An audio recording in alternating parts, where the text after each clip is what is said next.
Welcome back to the Career Profiles podcast. I'm your host Sean, joined as always by Johnston for another episode, another life, another biography of one of boxing's unsung and uncrowned great fighters. And this one is about the life and the times of Charley Burley, probably the greatest uncrowned fighter that we've ever had. And this career profile is going to tell you so much more about Charley Burley and why he is labelled the greatest uncrowned champion in boxing. And there's a reason for it. And there's also a reason why people say Sugar Ray Robinson ducked Charley Burley. Well, this story is certainly going to tell you all about him, his life, his boxing career, the Black Murderers Row. We did an episode for our patrons. So if you haven't heard it, please sign up, become a patron, and you'll get access to that. But you'll hear a lot about the Black Murderers Row in this episode also with Charley Burley. This is one of the episodes that we've been looking forward to doing, Johnston, as we do with many of them. But this is another one where you pick out single individuals across time in boxing, and you get people like Sam Langford, you get people like Jack Johnson, Joe Gans, Sandy Sadler, and now we get Charley Burley, and this is one which we're both very much excited to cover. So much so. This guy is like a hero, like a superhero for me. Like when you read all the stories about Charley Burley and the picture that they paint of this guy, and he just never ever got his chance. And I think we're going to really drill into that. You know, we're going to bang the drum for that, because Charley Burley, he was too good for his own good. He was a classy boxer. He knew how to feint and make the opponent make mistakes, and then he'd punish him. Similar to Wilfred Benitez's style, to be fair, the way he could feint and then be in the pocket and still hurt you. But a tremendous fighter, avoided by many, along with all those Black Murderers Row crew. But he was the light among that great bunch of fighters. He was the shining light, really. He was the number one guy. So we hope you enjoy it, and we're going to give you a great insight into the life and the career of Charley Burley. Now, we're going to begin this episode with a paragraph from the website Cyber Boxing Zone, because it describes Charley Burley's struggles in boxing perfectly, and it sets the tone to another fascinating episode. And it reads, "The mention of the name Charley Burley will more often than not draw a blank expression from the faces of many so-called boxing buffs. While not totally unknown, Burley has not received the recognition he deserves. While fans of the sport extol the virtues of such fighters as Henry Armstrong, Tony Zale, Rocky Graziano, Jake LaMotta, Billy Conn, and Sugar Ray Robinson, all of whom were his contemporaries, and all of whom avoided him like the plague, Charley Burley is largely ignored and forgotten. The Pittsburgher has the distinction of being one of the finest fighters in the history of the game. But like so many other talented black fighters, he will never be remembered as readily as many of boxing's world champions, simply because he himself was not a champion. Charles Dwayne Burley was the only son of 7 children, born on September the 6th, 1917, in Bessemer, Pennsylvania. His parents were a mixed-race couple, which was very uncommon in these times. Charley Burley Sr. was a black coal miner, and his mother was a feisty white immigrant from Ireland, from County Cork, called Angeline O'Brien. Her Irish roots are evident in her own surname, and the fact she gave young Charley the middle name Dwayne, which is Gaelic for Little Dark One. By the beginning of the 1930s, the Hill District would become home to the Burley family as they relocated from Van Meter, Pennsylvania, a small mining town in Westmoreland County, some 30 miles or so southeast of Pittsburgh. The mining industry, operated by various companies, was the primary source of work for most travelling labourers. The Burley family travelled from one mining community to another, looking for a place where they could eventually settle. Locations such as Van Meter, Unity Township, or the slightly more developed mining community of Latrobe were the locations that saw all or some of the Burley family convoy. Van Meter was not the most clean or wealthy places to live, but there was work for Burley Sr. And although it was dangerous work, it was a way for him to provide for his large family. And as described by Harry Ottey, the author of Charley Burley and the Black Murderers Row, men and supplies had to be hauled across the river from the village of Jacobs Creek, where most of them lived, to work at the Dar mine. If getting to that place of employment was considered a dangerous proposition, the labour itself, especially at the Van Meter mine, was deadly. The mine was the site of one of the worst mining disasters in the nation, as on December the 19th, 1907, an explosion killed 239 miners. By 1910, the Pittsburgh Coal Company opted to drop the Dar name following the tragedy and operated the mine as an entry of the adjacent Banning No. 3 mine. Now, within 3 years, the Banning No. 3 mine employed 350 people, and it was here that Charley Burley Sr. found yet another mining job. He had worked the mines on his hometown of Virginia, and it was here where he met Angeline O'Brien. Charley Sr. was the son of a former slave who was drafted into World War I in 1918, yet after surviving the war, Burley Sr., his health began deteriorating while working in the mines. He worked as a coke drawer, a person who removes the coke and the coke ovens, which was very physical labour. However, it wasn't just the physical graft that was deadly. The long days, months and years of breathing in coal dust was even more detrimental to a miner's health. Eventually, the Banning No. 3 mine and the old Dar mine entry closed, forcing many of its workers to transfer to Banning No. 1, mined by the same Pittsburgh Coal Company, but relocated to nearby Fayette County. It was here where Burley Sr. was promoted to a tippler, which was safer because he was based above ground.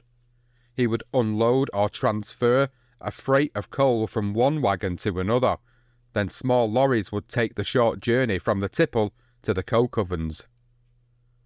The endless hard labour and effects on Burley Sr.'s lungs eventually took its toll, and in 1925 he passed away at the young age of 50, leaving behind his wife, who was also 50, to look after 7 children.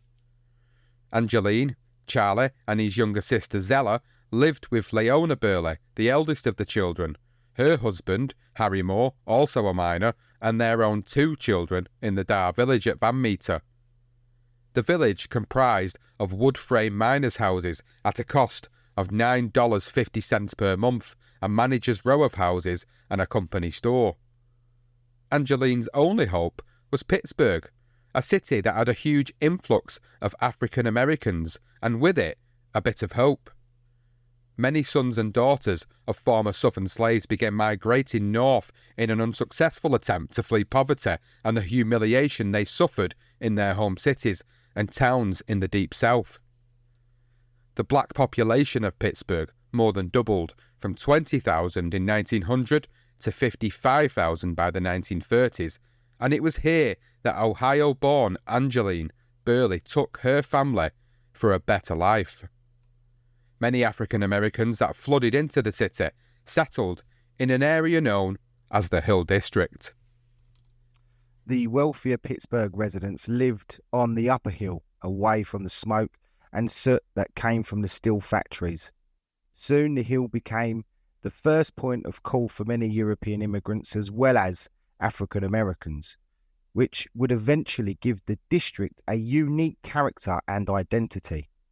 However, the Great Migration resulted in a housing shortage, which was worsened by the rigid system of segregation that limited potential residencies for blacks almost entirely to the Hill District. Due to this, it took a while before the Burleys managed to find a place they could call home, at times jumping from one rented poor accommodation to another, and it would be a number of years before they were totally stable.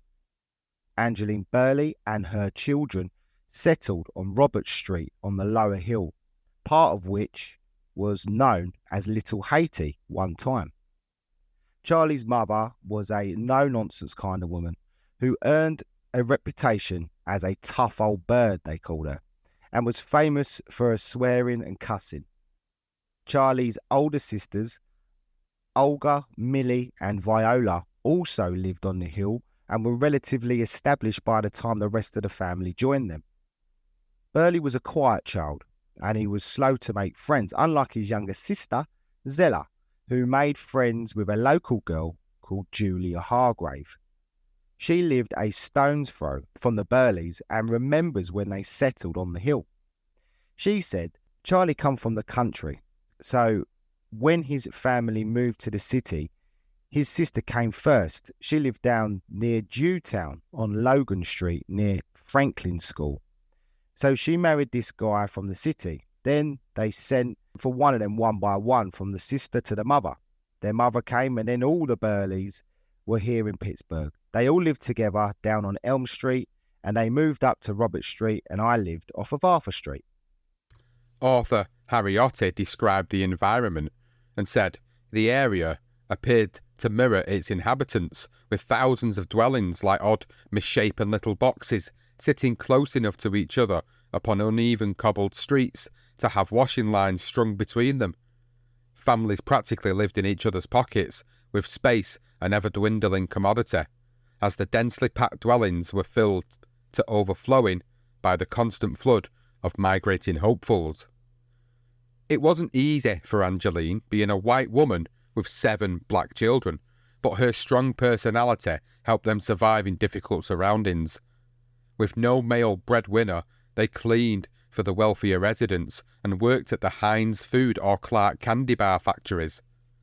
As a family, they learned how to pluck chickens while living in the country, so they brought in extra money doing this hard and tedious work too.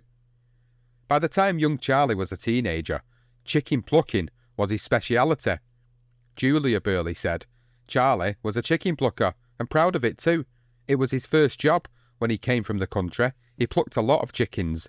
Years ago, children worked.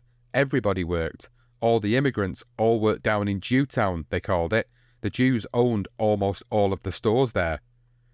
Food wasn't easy to come by, so many poor families would exchange food to help each other out. Because of the diversity of the area, different cultures would share their native dishes. One family that Charley loved exchanging dishes with the most were the Italians, and is probably where his love of pasta and spaghetti came from. Along with poverty came a lot of crime, from prostitutes, gamblers, thieves, and drug dealers. But Charley was always taught to work an honest living, so stayed away from crime, even though it would have been easy for him to fall victim and make easy money from crime. Charley attended the Fifth Avenue High School, and his younger sister Zella went to Let's Chase School, the same school as Julia Hargrave.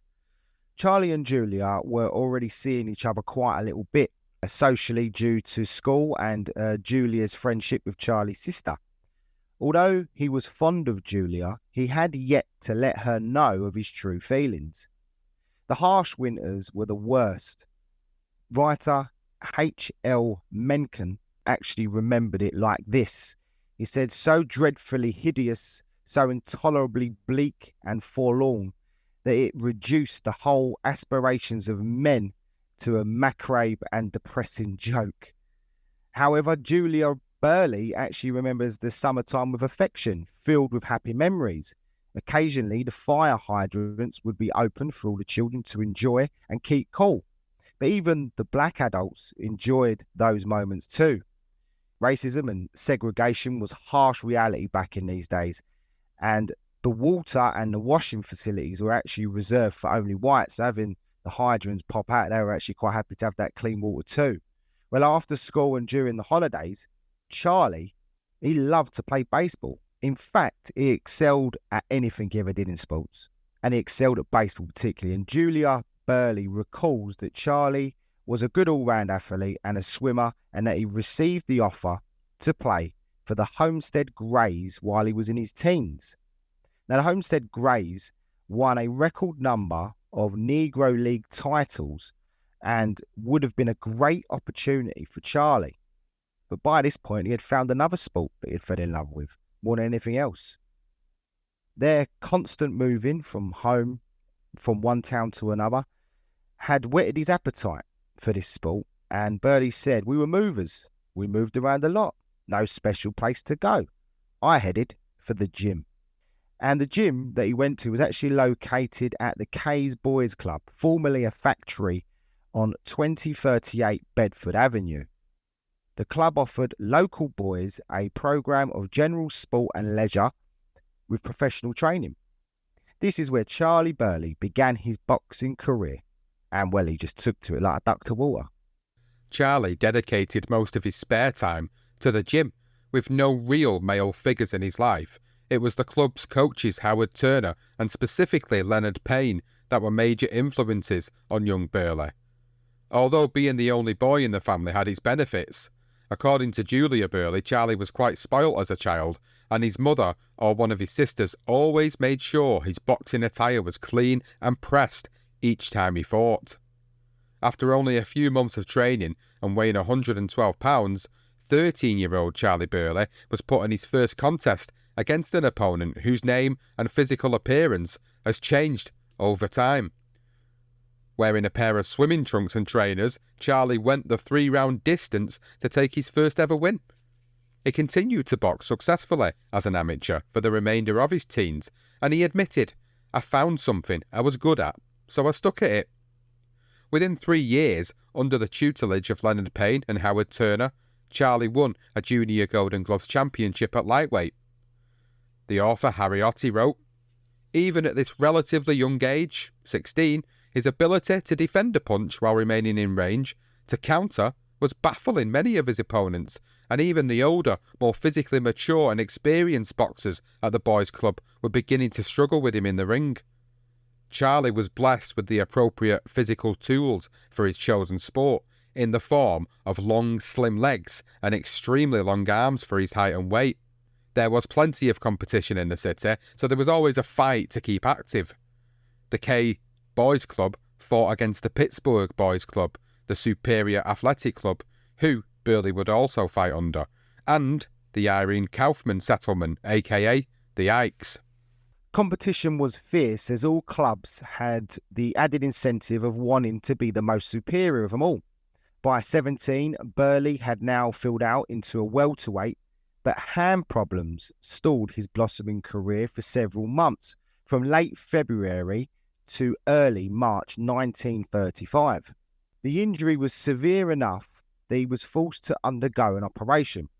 It was reported in a local newspaper that by the end of March he was back in training 3 days a week and socking as hard as ever. After the St. Patrick's Day floods, Burley participated in the flood relief fundraiser, which raised an amazing $100,000, which is loads of money for that time. And it was actually attended by Joe Louis and Jack Dempsey. Although Charley wasn't a standout that night, he still took a points win before joining another 249 other boxers to compete in the 1936 National AAU Championships. All of the semi-finalists in each of the weight divisions were promised a position in the box office for the United States Olympic boxing team. Therefore, 16 eventual finalists would be decided, but due to the number of participants, the rules were actually altered to accommodate all the bouts. It was decided that rounds would be fought over 3 2-minute rounds instead of those usual 3 minutes that we see. At the end of the 3 days of ferocious competition, fought in 2 rings, Charley made the welterweight semi-final, defeating Mario Duccini of Sacramento, California, and George J. Morrow of Philadelphia. He beat them both on points. His fellow Pittsburgher, Leo Sweeney, also made the semi-finals, and both went on to reach the final. After Burley stopped the hard-punching favourite in the semi-finals, Vincent Solders, in the 3rd round. Thus, the final pairing was not just about the national championship. It was also about local pride, as the Pittsburgh Boys Club Sweeney fought it out with the Superior Athletic Club fighter Charley Burley. The Associated Press wrote of the evening's proceedings and said in the 147-pound division, 2 Pittsburgh boys fought it out and the victory went to Leo Sweeney. He decisioned his teammate Charley Burley in a cautious bout that showed each fighter knew what the other had. Charley was now able to contribute towards the upkeep of the family by boxing on inter-club tournaments and in local and national championships for merchandise checks, which could be exchanged at stores for goods. The occasional watch fight, as we explained in Sugar Ray Robinson's career profile, were also useful. Now this is where a fighter is given a wrist or pocket watch as a prize, and then they would sell it back to the promoter of the show for cash, which enabled him to earn a decent reward from his hobby. After the disappointment of losing the final, Charley, along with Sweeney and over 100 other hopefuls, entered the Allegheny Mountain Association Golden Gloves in May. Over 3 nights of boxing at the Duquesne Garden, Charley defeated Al Anderson on points and Lou Gendel by a first-round stoppage before he was eliminated in the regional finals by none other than Leo Sweeney. It was reported around the time of the 1936 National Championships that Charley Burley had failed to beat Leo Sweeney in 7 attempts. Now, if this is true, then Sweeney appears to have been the only fighter to have actually beaten Charley Burley as an amateur. Irish Leo Sweeney had a brief professional career before becoming a well-respected and much-liked police officer in Pittsburgh. Bobby Lippi was the son of Italian immigrants to Pittsburgh and a friend of Charley's who would become his boxing protege, and he recalled, "I said to Charley, 'How did Leo beat you?'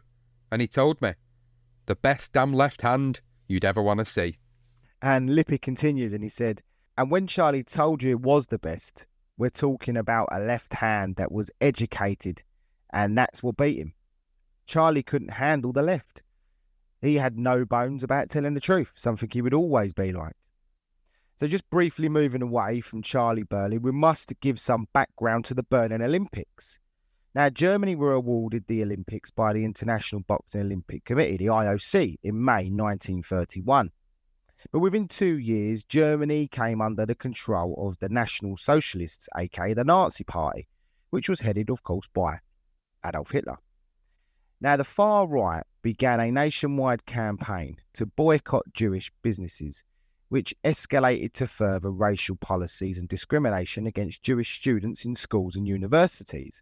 Author Harry Otte again explained this, and he did explain this very well. So, the two men largely instrumental in bringing the games to Germany, Theodor Leuwald and Karl Diem, were removed from the German Olympic Committee presidency because of their own or their wives' partial Jewish heritage.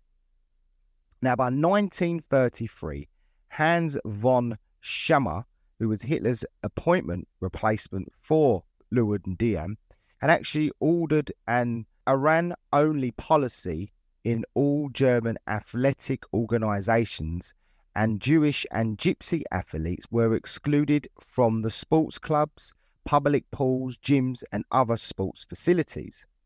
So between 1933 and 1936, debates raged across America questioning the wisdom of sending US athletes to a sporting event hosted by a country whose political regime was sworn to racist ideology. The controversy encompassed not only athletes and leaders of amateur sports groups, but also labour and religious organisations. Rallies and public meetings in several US cities called for the reinstalment of German Jewish athletes or for a complete boycott altogether. Now, as a national AAU finalist, Charley Burley was entitled to compete in the box offs to be held in Chicago that June. However, due to the Nazis and their racial and religious persecution of Jews, he did not attend the competition in Chicago. His absence subsequently meant that he would not make the team that travelled to Berlin that summer. It has been suggested that Charley decided not to compete in the box offs because of his own moral opposition to the racial and religious discrimination being promoted in Nazi Germany. His coach and mentor, Phil "Chappie" Goldstein, has also been mentioned as an influence in making this decision. Either way, it was a very mature decision to make for such a young man. Judge Jeremiah Mahoney was a long-time member of the AAU and was opposed to the US sending a team to Berlin. He rightly believed that participation in the Games would damage their reputation in the long term and violate the American Olympic Committee's own national rules against discrimination. Mahoney had resigned from the AOC in a dispute with the committee head Avery Brundage and went on to form the Committee for Fair Play in Sports. In May of 1936, invitations to an alternative event to be held in direct opposition to the Berlin Games had been sent out by the Spanish government to the United States and every other country that was considering sending a team to Berlin. Barcelona was the city that lost out to Berlin and already has the infrastructure to host an alternative Games. In June 1936, Charley was the recipient of a surprise telegram from a Mr. Chamberlain on behalf of the Committee for Fair Play in Sports. Would he be interested in representing his country at an alternative event to the Berlin Olympics? Well, of course, he accepted. The official team sheet for the Barcelona Games, as described by the Committee for Fair Play in Sports, read: Charles Burley, 57 Fullerton Street, Pittsburgh, PA, boxing, 147 pound class, Golden Gloves Championship 1936, Golden Gloves Junior Championship 1934, National Runner-Up, Cleveland 1936 AAU tournaments. Was asked to tryouts for the Olympic team in 1936 and refused to compete on grounds of racial and religious discrimination in Nazi Germany. So an additional note was at the bottom of the team sheet, which indicates the team selection process, and it said at the bottom of this, above mentioned athletes, save 2, have been elected by their organisations, all of them trade unions or labour, in elimination contests here in New York City. Irving Jenkins and Charles Burley selected by organising committee for the Barcelona Olympiad because of their outstanding records and because of their sympathy to the labour sports movement. So Charley requested for his coach to travel with him to the Games in Barcelona, but the committee actually rejected it on the grounds that no other participants were allowed to do so either. So they had to work with the team coaches that were already there. Well, Charley arrived in New York to link up with his new coaches and his teammates. Then 3 days later, on July the 3rd, 1936, their ship headed out of the Hudson River into the Atlantic Ocean and headed for Europe. During their 10-day journey to Ireland, the coach Alfred Chaikin began to put the team through their paces, keep them in shape. Charley and the heavyweight boxer Irving Jenkins actually trained and sparred each other. Apparently, Charley was more than able to hold his own despite the disadvantage of 4 years in age, plus 45 pounds in weight and 5 inches in height. Well, Irving Jenkins recalled he had a terrific punch, that Charley Burley, I tell you. We used to box on the upper deck of the ship going over. Alfred Chaikin was unhappy with the intensity of those sparring sessions, and Jenkins remembers the coach said, "Hey, you guys, you will kill each other, don't you dare."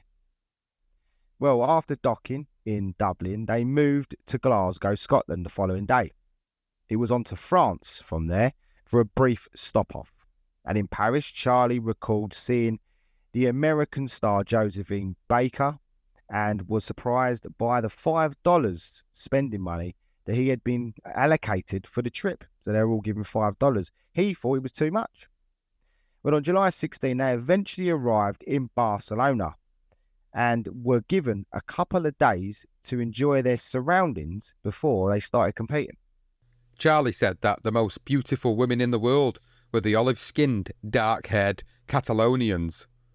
The day before the Games were due to begin, Saturday the 17th of July, Charley and the rest of the competitors were at the purpose-built Montjuïc Stadium. The athletes were now looking forward to the opening ceremony the next day. However, they discovered on their journey over that there was unrest in Barcelona and that General Franco's army was looking to continue its uprising against President Manuel Aznar. What they didn't plan for was what would happen next. After a busy and rather full day, the athletes returned to their hotel seeking the comfort of a good meal and a decent night's sleep. Those that did manage to drift off were rudely awakened by a very uncommon sound. Charley recounted the incident to the reporter Wendell Smith of the Pittsburgh Courier and said, "I was awakened at 5 o'clock in the morning by the sound of a lot of shooting and yelling. I thought they were celebrating the games by shooting off firecrackers. I got up and looked out of my hotel window, and I had no sooner done that than a bullet came crashing by my head, just missing me by inches. I dropped to the floor, then rushed out to where the rest of the fellows on our team were staying and found out what it was all about." The Spanish Civil War had started, and the workers' games were over before they had even begun. They watched out of the windows, dumbstruck with horror, as men, women and children were fired upon. They watched as the Spaniards took pot shots at each other, and they could do very little, as a once beautiful Barcelona was turned into a bloody battlefield, its churches burned, and age-old buildings left in ruins. When there were breaks in the fighting, several members of the American team ventured outside wearing their blue team jackets for identification. They helped build barriers along the streets and became appointed food collectors for some of the women and children that were also trapped in the hotel. Also, during these quiet times, they were able to take part in a colourful flag-waving demonstration at the stadium with some of the other international teams. However, most of their time was spent in the hotel. Effectively, they were stranded as prisoners. Despite the pleas of many of the teams, the games were actually finally and officially cancelled. The athletes staged a final parade in honour of the dead, an event of which they all were dressed in black. The situation was worsening by the hour, and the athletes had every reason to fear for their lives.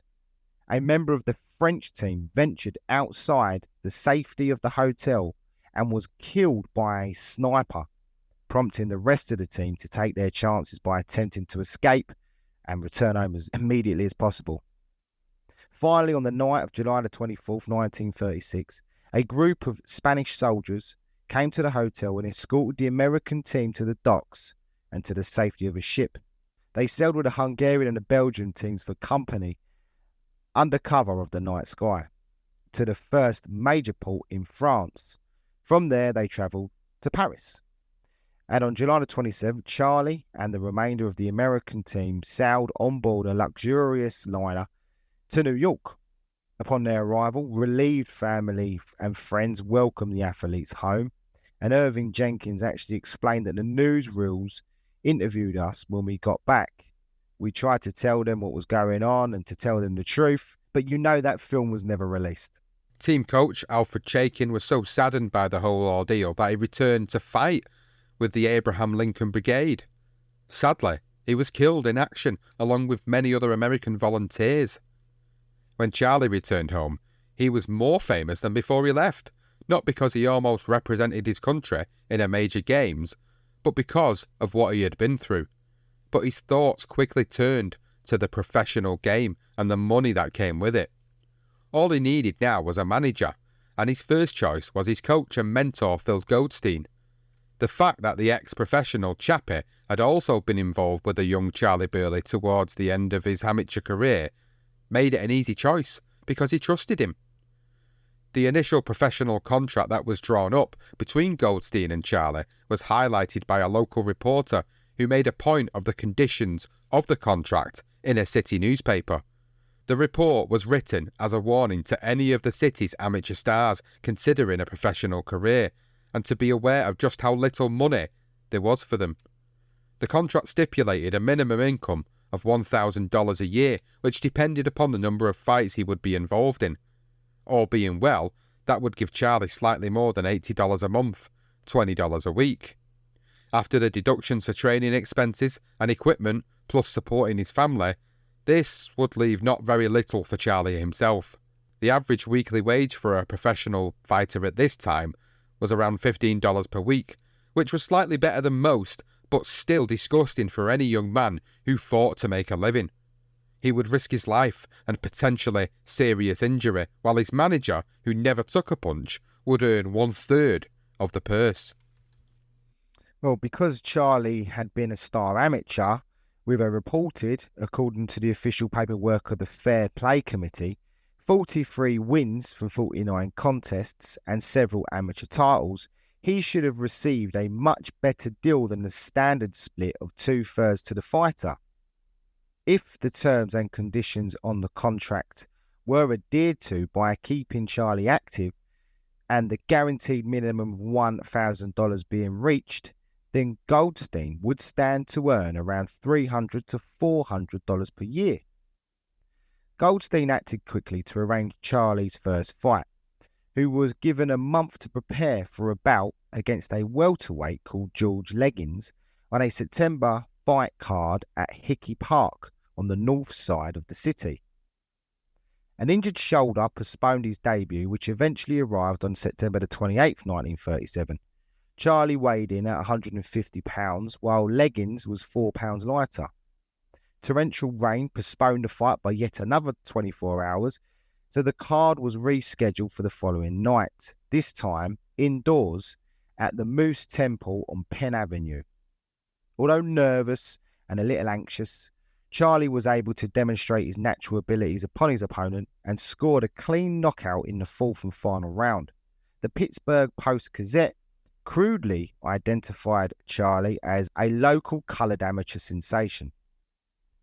3 weeks after his paid debut, Charley was back in the ring, this time at Duquesne Gardens under Elwood Rigby Promotions. So this was a man who was associated with another promoter, Jake Mintz, who we did mention in Ezard Charles's career profile, and he was someone who will slowly emerge throughout this episode. Charley didn't struggle too much with the experienced young Ralph Gizzi, and after scoring a knockdown in the second round, he took a clear points decision. To close 1936, Charley was matched with former amateur victim Eddie Werko on a card promoted by Mintz at the Moose Temple on November 9. After taking severe punishment to the body over the course of the 4 rounds, Werko was unable to come out for the 5th. Promoter Jake Mintz assured Chappie Goldstein that Charley would be active again at the start of 1937, and as promised, he matched Burley with previous opponent Ralph Gizzi in January at Oil City north of Pittsburgh. Just 28 seconds into the second round and it was all over, with Gizzi flat on his back, rendered unconscious after hitting his head on the ring apron. Local promoter Johnny Hahn was impressed, and just over 2 weeks later he brought Charley back for a semi-final slot on a Monday night card at the same venue. The opponent was Ray Collins, who took a beating in the 4th round but was saved by the bell. After requiring assistance to return to his corner, Collins was unable to come out for the 5th round, handing Charley another stoppage victory to his record. Next was a visit to the Palisades rink in his first scheduled 10-round fight, and the papers explained that he displayed classy boxing and sharp punching and worked like a veteran as he dropped opponent Johnny Folio twice en route to an inside-the-distance win. The finish came when Folio found himself on the receiving end of rights and lefts to the head and body.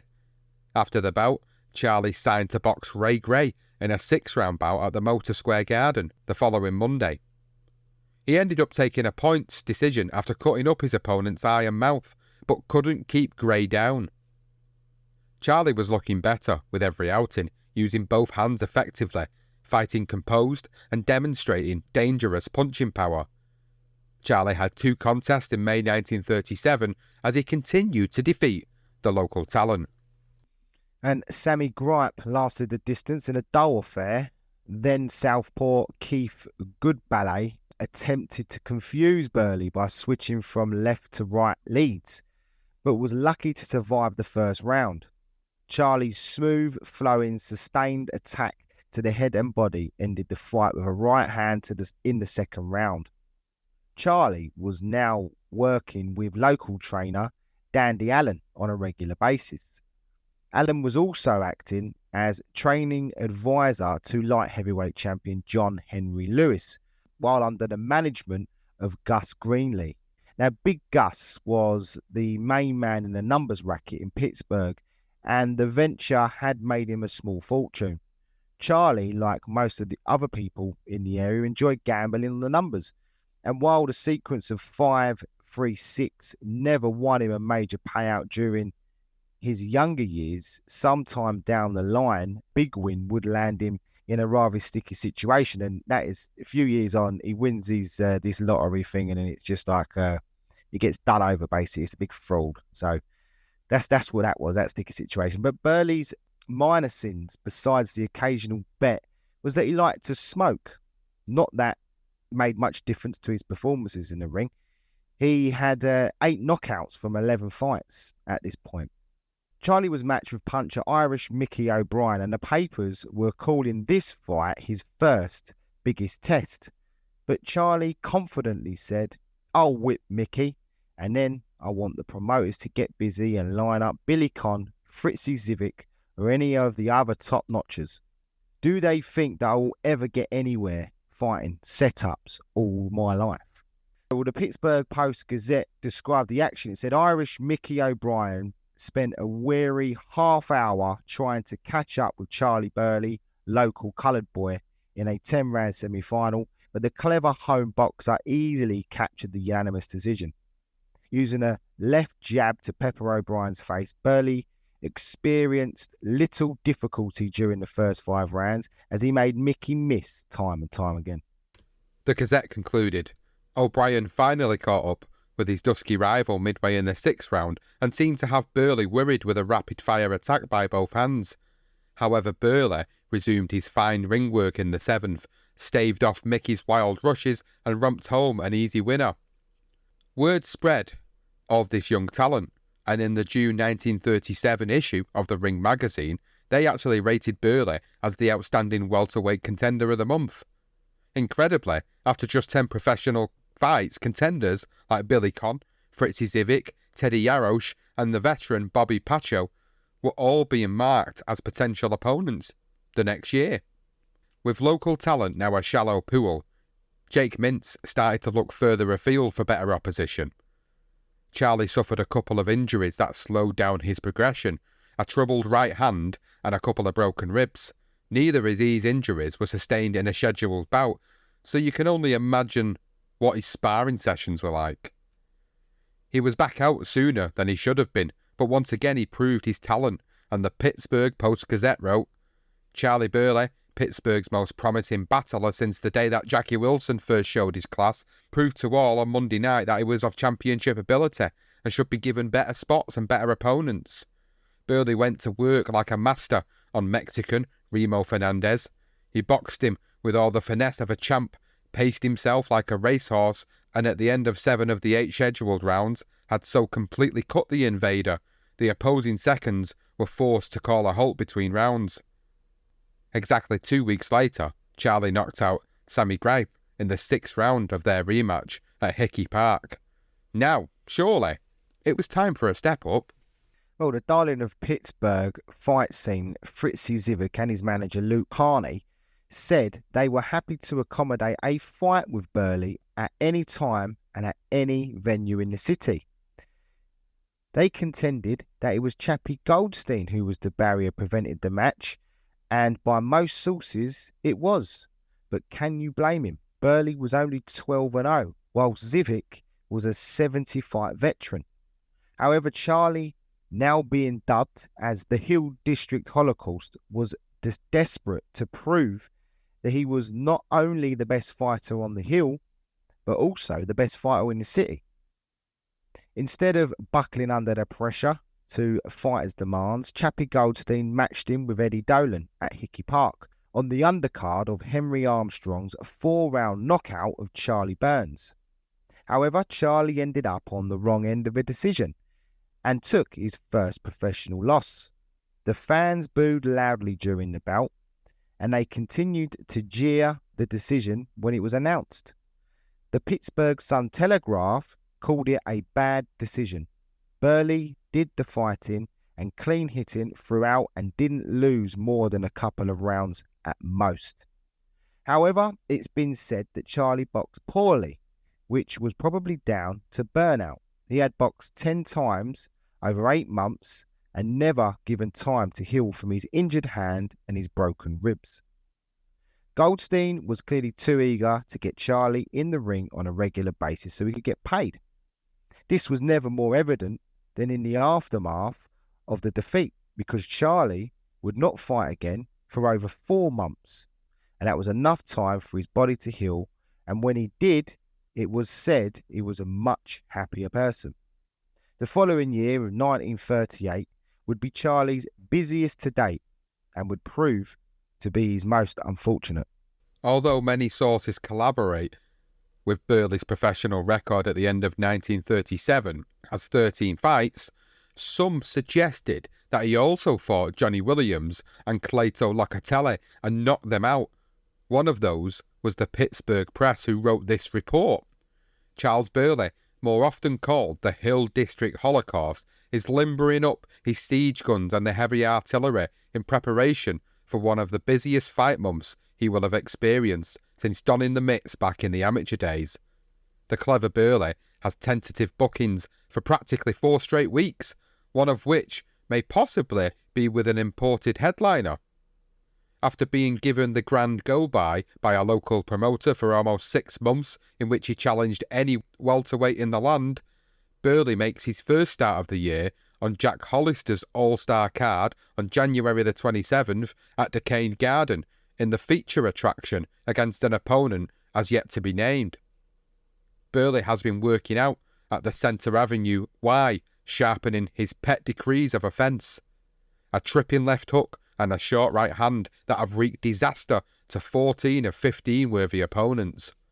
Those who knew the fight game and have seen Burley in there are all unanimous in their praise and agree that the 147-pound Flash is, pound for pound, the equal of the best in his division. After knocking out Tiger Jackson in 2 rounds and outpointing Johnny Florio and Carl Turner, next up was a fighter who was considered good enough to test Burley in the form of Art Tate from Cleveland, Ohio. The Pittsburgh Press reported Charley Burley added another scalp to his string last night by knocking out Art Tate in the second round of a scheduled 6-rounder on the fight card at Decane Garden. The time of the knockout was listed as 1 minute and 22 seconds. From following the clean Tate knockout victory, the papers were now starting to feature Charley Burley more often and in greater detail, which got the fans talking about his chances with either Zivic or Billy Conn.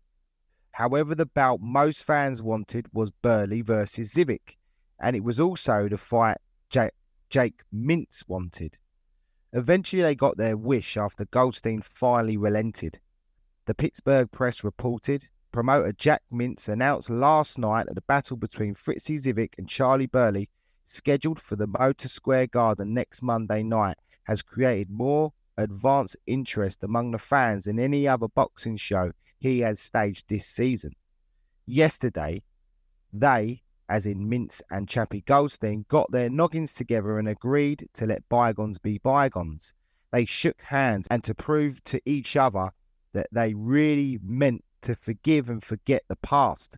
Goldstein finally agreed to allow Charley, coloured welterweight and ace of his stable, to meet Fritzy Zivic of the Strip in a 10-round headline bout at Motor Square Garden a week from tonight.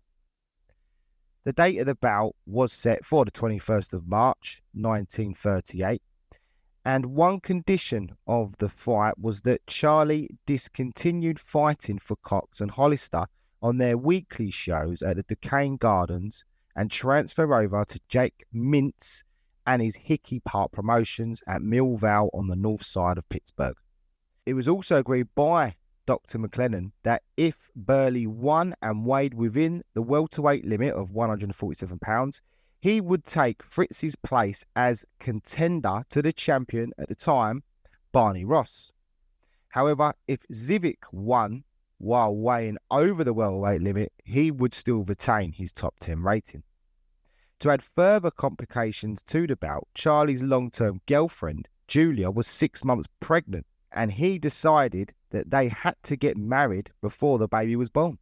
The trouble was, both were underage, so they forged documents to make themselves a year older in order for the ceremony to go ahead. Before the fight, the odds were in favour of Zivic at 10-3 for the decision, though he was also the favourite to stop Charley Burley inside 6 rounds. Chappie Goldstein was not worried about Burley losing the fight as long as the fight was on an even keel, but he was worried about Zivic's well-known dirty tactics that included butting, lacing, gouging, tripping, pinching and biting, and he said, "Nobody can lick Zivic the way they let him fight here. If the referee makes him go according to the rules, Burley will be plenty good enough." But poor Tommy Bland, Fritz's last opponent in Pittsburgh, never had a chance because that referee let Zivic pull things which should not be tolerated in any ring. Charley was interviewed a few days before his bout with Zivic by Wendell Smith of the Pittsburgh Courier, and Burley said, "Every night before I go to bed, I ask God to help me with this fight against Fritzy Zivic. A victory will mean everything to me. It will mean a chance to get out of the hole that I have been in for most of my life. I know that he will help me, and I know that I will win." On the scales for the weigh-in, Charley weighed 3/4 of a pound over the welterweight limit. Interestingly, his weight had been below the welterweight limit during the final stages of his preparation, so it was a surprise when he came in over, which raised suspicion. Bobby Lippy explained the lengths that Charley went to in making weight and said she, as in Julia, would chew his gum to take all of the sweetness out of it. Then he would chew it so he wouldn't get the sugar. Now that sounds ridiculous, but when Charley was in training, Oh, Zivic came in 3/4 of a pound under the weight limit, and no matter the outcome now, he wasn't going to lose his rankings. The fight was close, but Burley had done enough in most people's eyes to take the decision. Burley boxed well at distance, but when Zivic got in close, he would use some of those dirty tactics to slow Burley down. When the final bell rang, the crowd of 3,000 in attendance cheered in appreciation for both combatants. But when the decision was announced, referee Freddie Mastrine voted for Burley 7 rounds to 2 with 1 even, while judges Dr. George Macbeth and Carl Cohen preferred Zivic as their result, and that was booed for a full 5 minutes. Although victorious, Zivic had to be practically carried from the ring due to the beating that he had sustained in the ring by Charley Burley. While the majority of those in attendance felt that Burley had won, the opinion of the newspaper reports at ringside, well, they were divided. Regis Welsh of the Pittsburgh Press, this is what he wrote. He said, "Were you ever the victim of a mirage of seeing something you felt was yours, only to reach out and discover that it had vanished into thin air? Or have you ever had in your hand something honestly earned, only to have someone unappreciative to the effort in acquiring it reach out and snatch it from you? If you have, you can commiserate with Charley Burley, Hill Negro fighter. Burley was magnificent in jabbing, stabbing and punching his way to a one-sided victory." So that was his opinion. Harvey Boyle of the Pittsburgh Post-Gazette said, "Considering that Zivic had oodles of experience compared to the unknown coloured boy, the latter made a very creditable showing, and in fact some of the fans hooted the decision, and the referee Fred Mastrine even cast his silent vote for Burley. How this latter conclusion could be reached is somewhat of a mystery." Boyle explained why and said, "In the light of how Burley, with one eye puffed up to the size of a nickel crockery, began sagging a little around the knees in the 6th round, appeared winded and fagged, and was groping around most of the time when fighters got at close quarters." Charley didn't argue with the decision, but he did not agree with the dirty tactics and said he, as in Zivic, was the dirtiest fighter I ever met. He just kept thumbing me. He gave me some black eyes. Goldstein was adamant that there should be an immediate rematch, but negotiations and promises of a second fight kept Burley inactive for over 2 months, while Zivic honoured a previous commitment against Remo Fernandez. Rather than wait any longer for the rematch, Goldstein decided to match Charley Burley with welterweight Mike Bartow on June 1st, 1938. After making the match, and just a few days before, Goldstein, Luke Carney and Zivic accepted a proposition from Jake Mintz to fight the rematch at Hickey Park.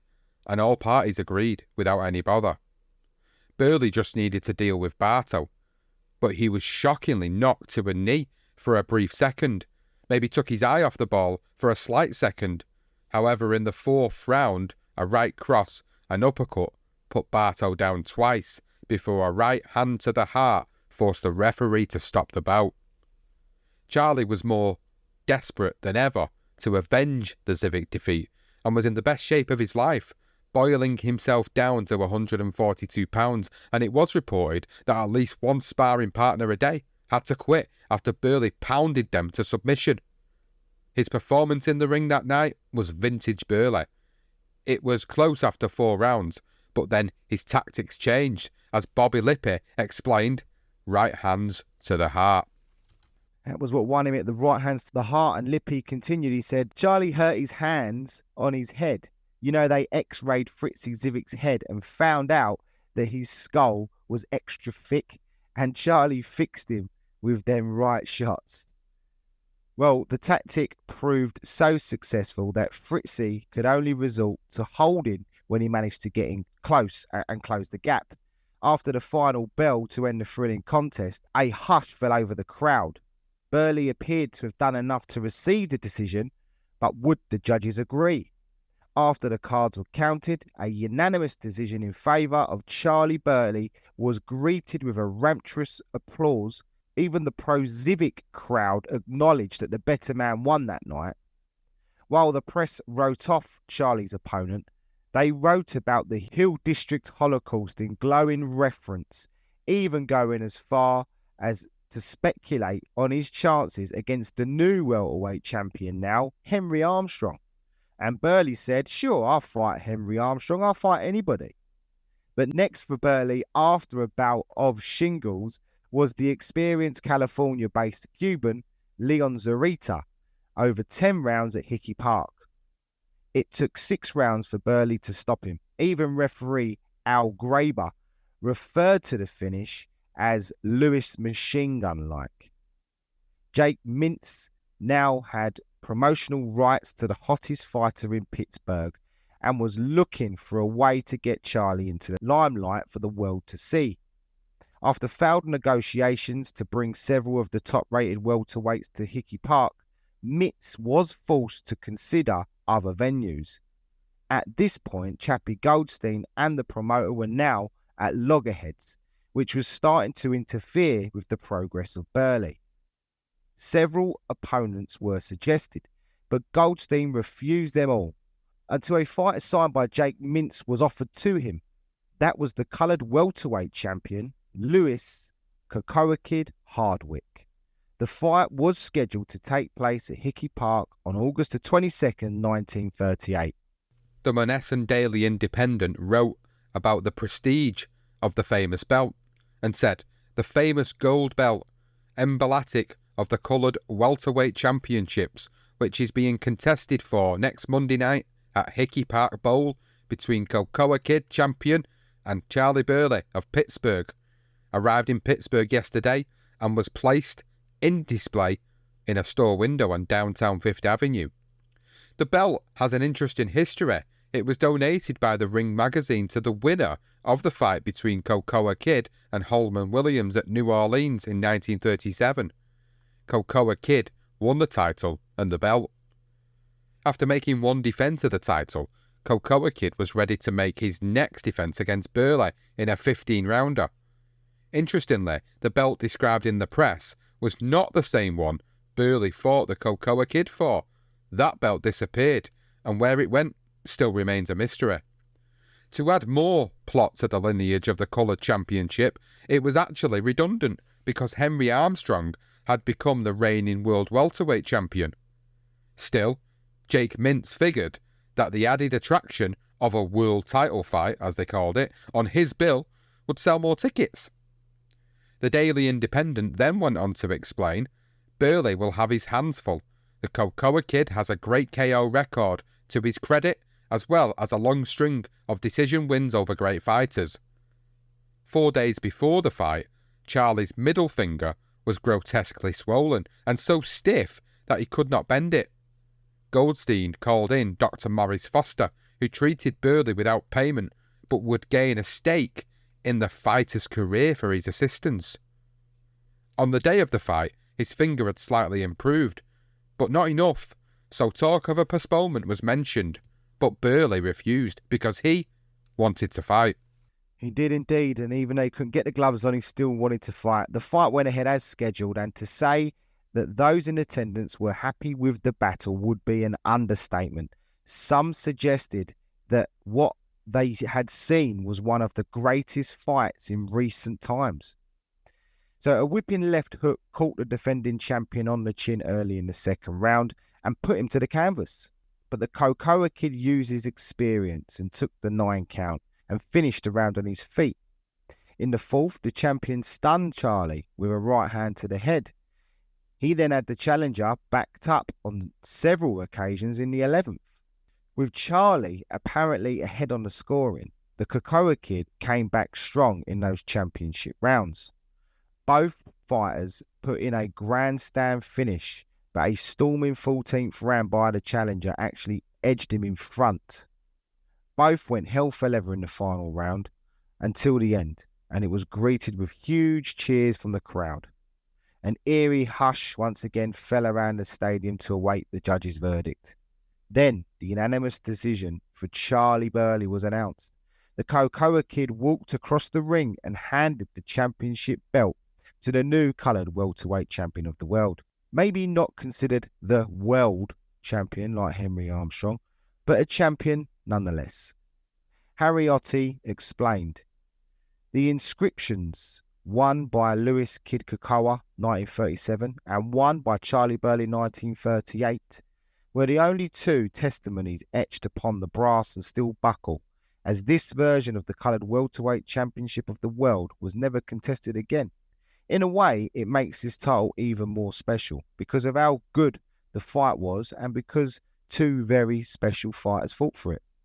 2 weeks later, Charley knocked out Werther Arcelli in 1 round and in the process inflicting further damage upon his left hand, damaging the middle knuckle in his trademark left. The injury was so bad that it would continue to plague him for a long time after. Billy Sues, who weighed 5 pounds heavier, was Charley's next fight, and he called on the services of the great Ray Arcel to help him to try to overcome Burley. Arcel had worked with 19 world champions from Benny Leonard to Roberto Duran, but yet he rated Charley Burley as one of the greatest he ever saw. Jerry Miller of the Pittsburgh Sun-Telegraph reported on the fight and said, "Charley Burley invaded the middleweight division last night and served warning that he is ready to challenge for top honours. Building himself up from a normal 147-pounder to 152.5 pounds, Charley pasted Billy Sues with everything but Aunt Minnie's dresser to easily win the decision." Harry Keck of the Pittsburgh Sun-Telegraph stated, "If Sues had been able to fight as well as he was able to adapt to punishment and remain erect, it might have been a close fight. As it was, he was outclassed by a young fighter who undoubtedly is going to become one of the game's leading middleweights." While in the dressing room after his victory, Burley was interviewed by Wendell Smith. "Billy Sues is a fine fellow. He fought hard and clean. But I guess this was just my night. I am going to New York soon, and maybe the folks on the Hill will be real proud of me if I ever get a crack at the title." Wendell Smith poetically declared, "Charley Burley is Pittsburgh's best welter. Scaling the ladder of fistic fame with an amazing burst of speed, Charley Burley, Pittsburgh's sensational welterweight soccer, awaits the year with vivid dreams and cherished hopes of getting a crack at the welterweight crown, now adorning the capable brow of Henry Armstrong." However, after the Sues win, an X-ray revealed that in addition to the bone chips floating around the same troublesome area in his hand, the bone was also cracked. Initial treatment would consist of placing a cast over the hand to allow the break to heal, but surgery would be required to mend the additional damage. With bone graft surgery required for the left hand and some minor repairs to the right, Charley would remain inactive for over 5 months. Bobby Lippy actually explained while talking to Julia Burley. He said, "What did he have put in there, Julie? Was it sheep bones? These here, middle knuckle, sheep bones or some other kind of bones." But it didn't stop him. He had no fear of injury, and the amount of times after a fight he would fill up a bucket with ice because them hands would be swollen. And he'd never complain. You'd never hear him saying, this hurts or that hurts. Inactivity meant that Charley disappeared from the rankings, and his rehabilitation was long, which forced Charley to reconsider his future as a boxer and the possibility of premature retirement at the age of only 21.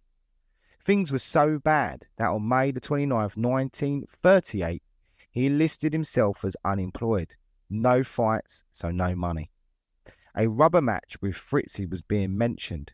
Chappie Goldstein wrote a public open letter trying to force a fight.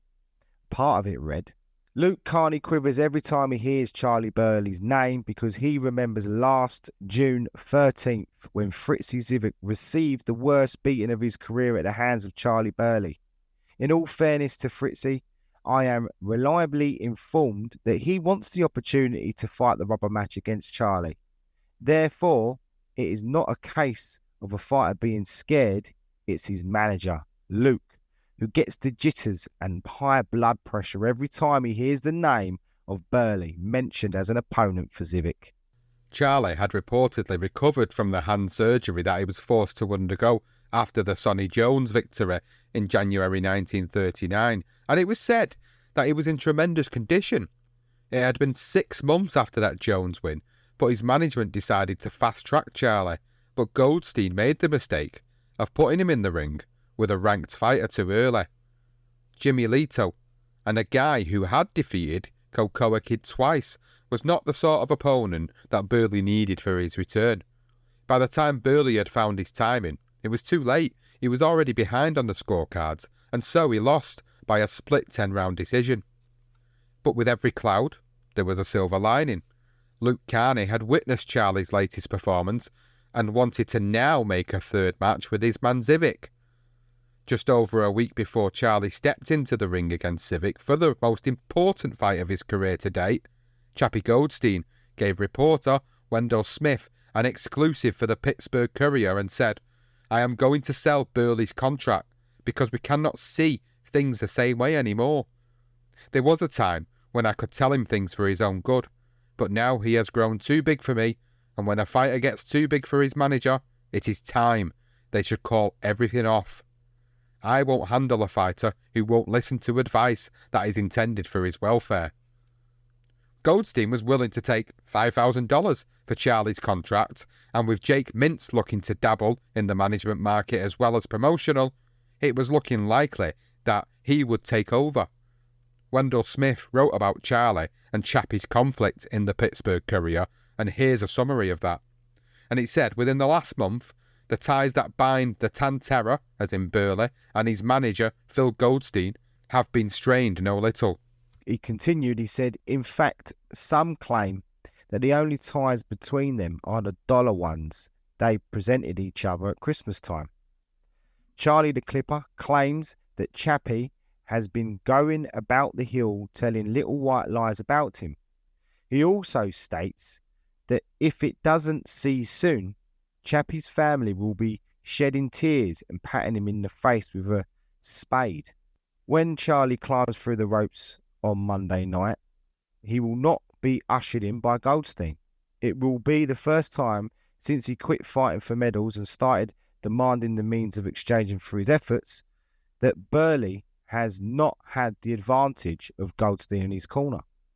So when Charley climbs through the ropes to meet Zivic in this most important fight, he will be somewhat of an orphan. But he swears he will be in top form and give Zivic the works." Burley came in over 149 pounds and Zivic at 145, forcing Luke Carney to try and have the match called off. The local commission suggested that he take Burley's forfeit in compensation, and after much persuading, Carney agreed to the penalty. Zivic, to his credit, told matchmaker Eddie Futch that he would fight Burley, whether Carney agreed to it or not. The rubber match took place at the Forbes Field in Oakland, near Pittsburgh, in front of a suspected 20,000 fans.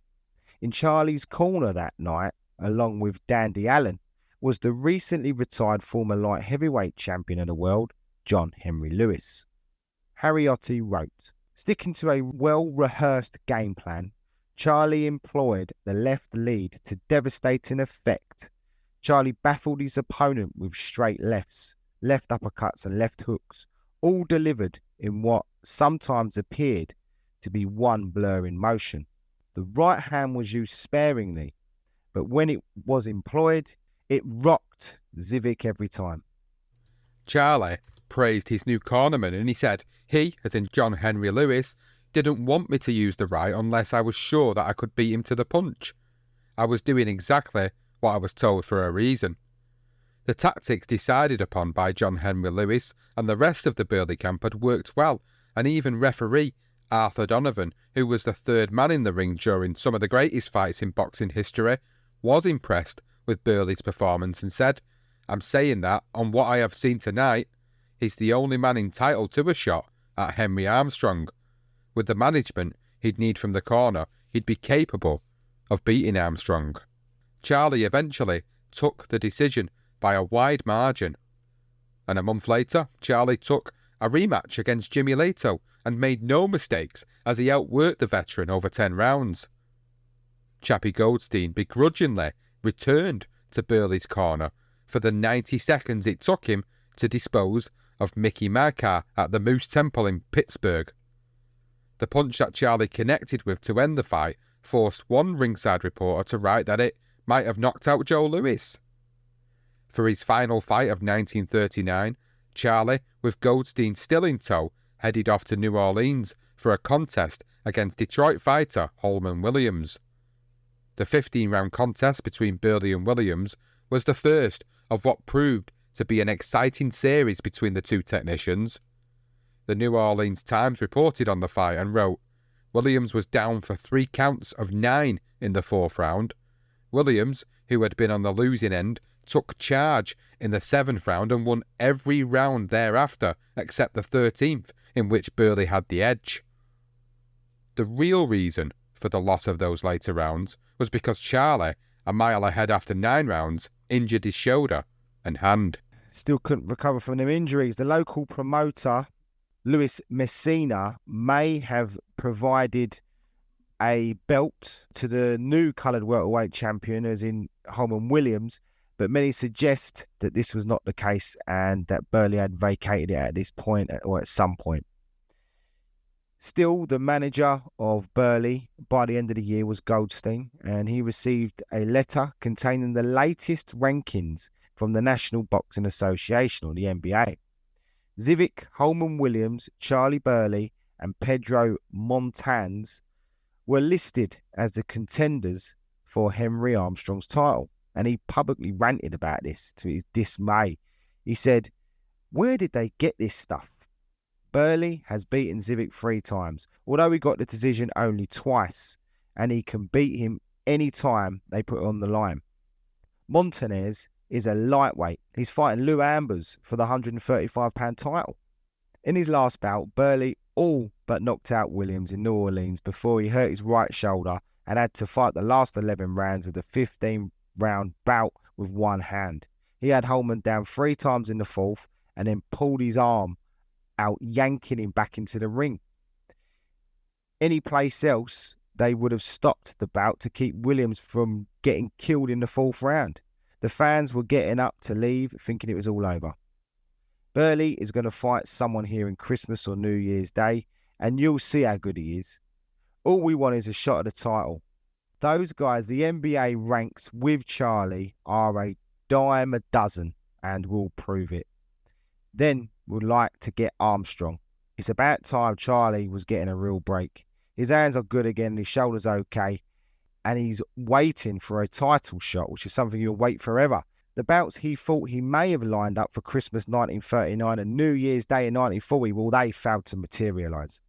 A little over 2 months later, Charley was back in action again against middleweight Nate Bolden in Pittsburgh.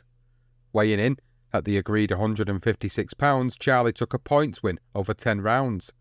He then went on to stop Baby Kid Chocolate in 5 and knock out Sam Edwards in 2.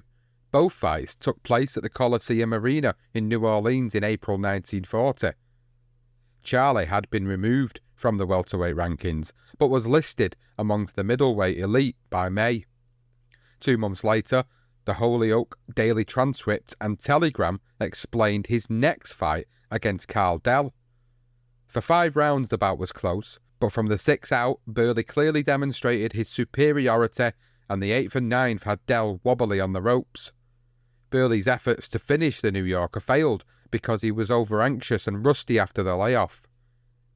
By the time Burley signed to fight the highly ranked Georgie Abrahams in Pittsburgh on July 29, 1940, Henry Armstrong was still holding on to that welterweight championship, and Tony Zale was the middleweight champion. 2 guys, in our opinion, he was more than capable of beating. However, the awarded draw did neither fighter any good. The Pittsburgh Press, Sun-Telegraph and Post-Gazette all stated that Burley should have been given the decision. But the loss of 2 rounds due to low blows cost Burley that decision. Disappointed with the result, Burley was not deterred as he fought under yet another promotion by Jake Mintz. He won easily against the respected Kenny LaSalle at Hickey Park over 10 rounds. At ringside was the fast-rising middleweight prospect Jimmy Bivens, who challenged the winner, a challenge that Burley happily obliged, and they fought on September 3rd, 1940 at Hickey Park. The official weights were 160.5 pounds for Bivens, the natural middleweight, and 153 pounds for Burley. According to the Pittsburgh Post-Gazette, Burley waited too long to put on the heat. The Post-Gazette then wrote, if Burley opened up as he did in the last 3 rounds, and particularly in the 10th when he battered Bivens almost at will, Burley would not have lost the battle. Jimmy Miller of the Pittsburgh Sun-Telegraph described the final round. For the first time in the bout, Burley fought as he knew how. Burley beat Bivens at every turn in the last round with a 2-fisted attack and staggered him with a looping right shortly before the bell.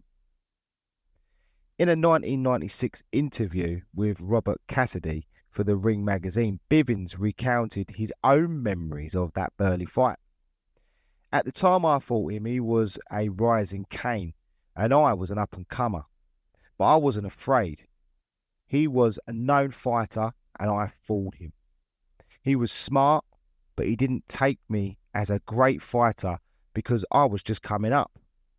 Charley was fast, just as fast as I was. I just got in there and outboxed him.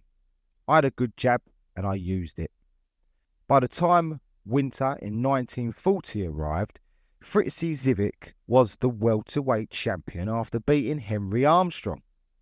If you're wondering how he got the fight over Burley, then we're just as baffled as you are, because Zivic was actually rated behind Charley Burley in the welterweight division at the time. Surely Zivic would have given him a full fight. Well, he made damn sure that he didn't have to.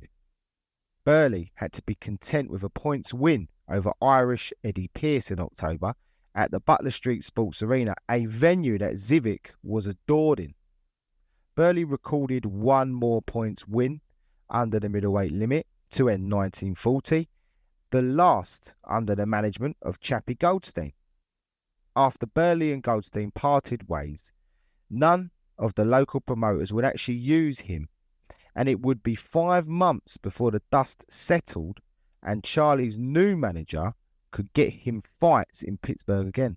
The new management team would be something of a surprise and would effectively end Charley's title aspirations in the welterweight division. That team was Fritzy Zivic and his manager, Luke Carney, who bought out his contract. The perfect way to save face rather than refusing a 4th meeting with the world welterweight title on the line. Charley explained what happened, and he said, when he, as in Zivic, was in the money, he sold a bill of goods to one of my managers. He convinced him what he could do for me as my manager, and for very little dough he had my contract. Sam Silverman, a local attorney at the time, was on record, but Fritzy was my real manager. He promised me a shot at Freddie Cochran for the title. Never got it though. Whether this was a result of Zivic wanting to keep Charley out of the picture, or more a result of the local promoters not wanting to use Burley and keep him less active, it's anyone's guess. Burley fought only 8 times in 1941 against fighters he could feast on with just one hand. No disrespect to these guys, but Burley was more than capable of beating any of the top welterweights and middleweights. He was better than the current champions at 147, which was Fritzy Zivic and Freddie Red Cochran, and at middleweight it was Ken Overland and Billy Sues and Tony Zale. A Pittsburgh newspaper report explains it best when they wrote, "A fighter so good that he is shunned by all the big names in his division is the case of Charley Burley, classy, coloured welterweight who meets Ossie Harris in the feature bout on Hickey Park's opening show next Monday night." Burley's record sparkles with victories over well-known fighters, yet in the past year and a half, he has found it quite difficult to get matches because no one wants to meet him. The report continued. It got to a point at one stage when Burley was thinking about quitting, but he decided to change his mind and remain in the game. He knows best. Well-known fighters are still avoiding him like the plague. As witness to the case when Ernie Ving, New York middleweight who would have had a handsome weight advantage over Burley, turned down the chance to meet him in an all-star card at the Ford Field on last Monday. Wendy Smith even declared that the contenders didn't want no part of Burley. Harris said he was forced into a match by the promoter Jake Mintz and his manager. He was told that if he turned down the match, his Vistic career in Pittsburgh would be finished. Charley was getting pissed off of it all. I'm not surprised. He even popped his head around Harris's dressing room door and said, "Let's get the beating over with." Once Zivic lost his title, straight away, ironically, he sold the contract with Burley to promoter Tommy O'Loughlin. He stated, "I bought Charley from Zivic for $500. Fritzy promised me he would sell him to me when he lost the welterweight title." Talk about a sham. My goodness me.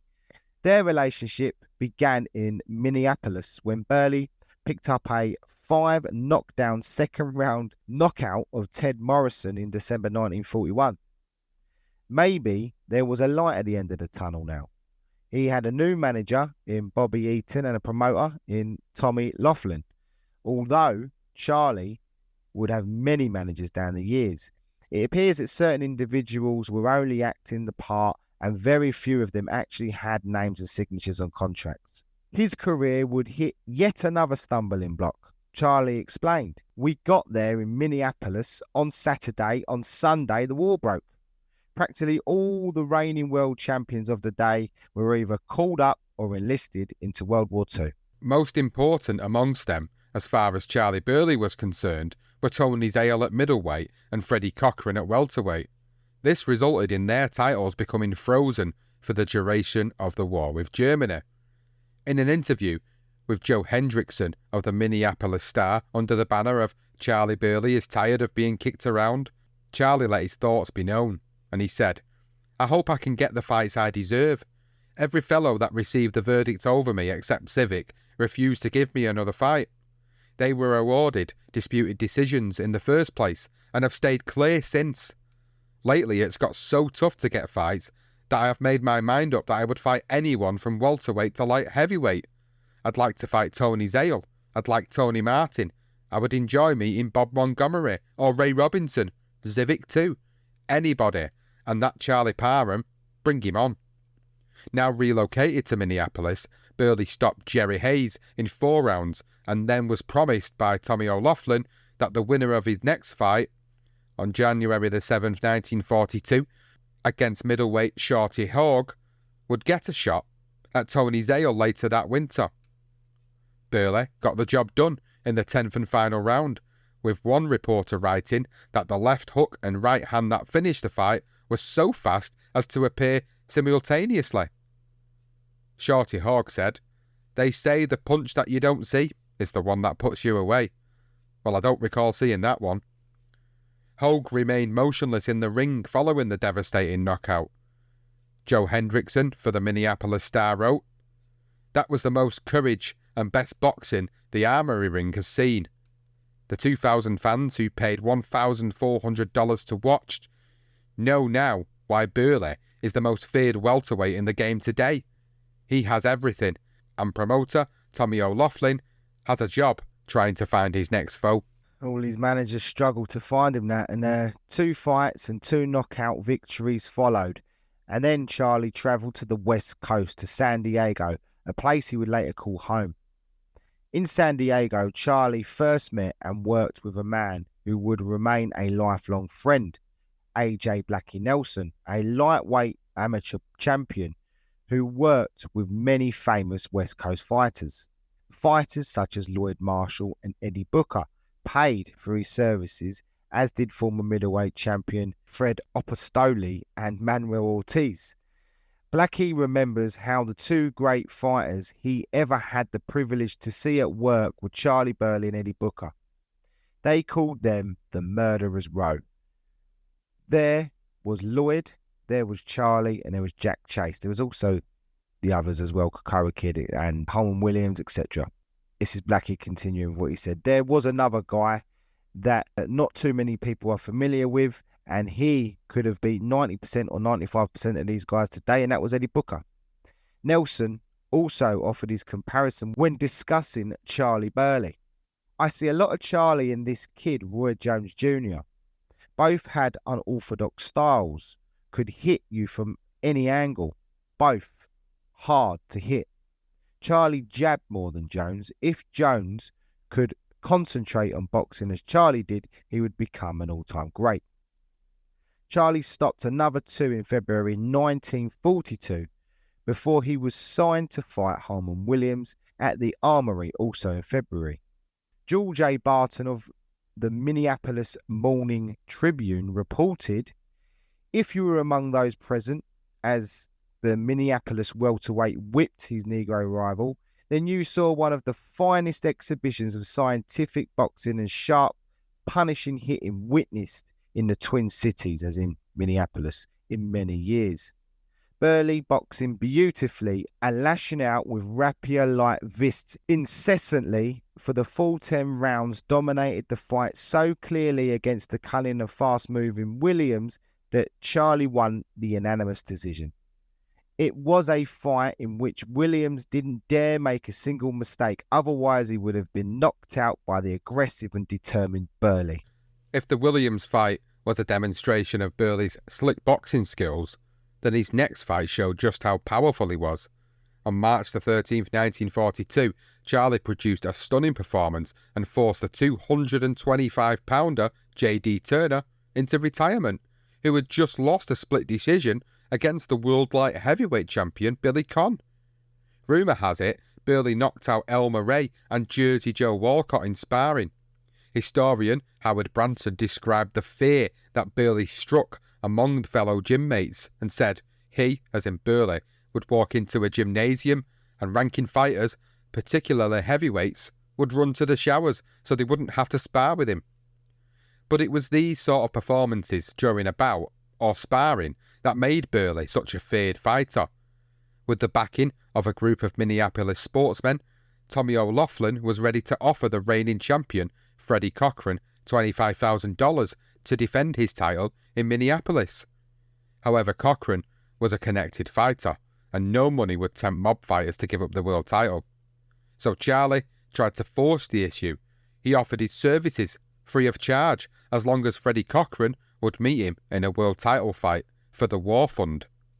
But Cochran was like them heavyweights who would run for the showers when Burley walked in. The offer was refused. Burley was getting used to this and said, "That's the way it goes, on and on. I do everything I can to get in there with other challengers to prove my right to the title fight, but they stay away from me, and I have to be satisfied with a high NBA ranking and nothing else.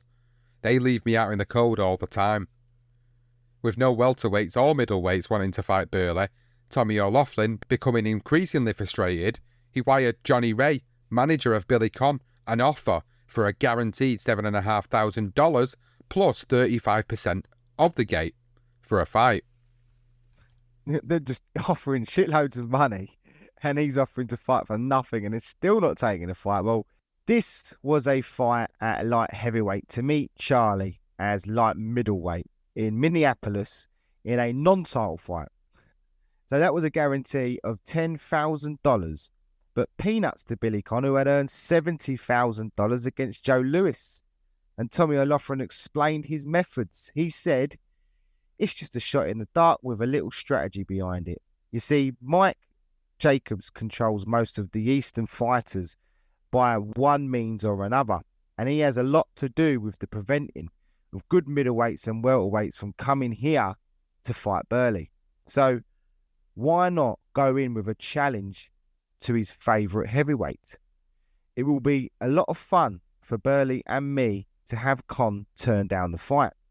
Maybe we could make enough noise about a welterweight challenging the great Conn and meaning it, so that Jacobs will decide to send out a few good men in Burley's class to try and take the heat off.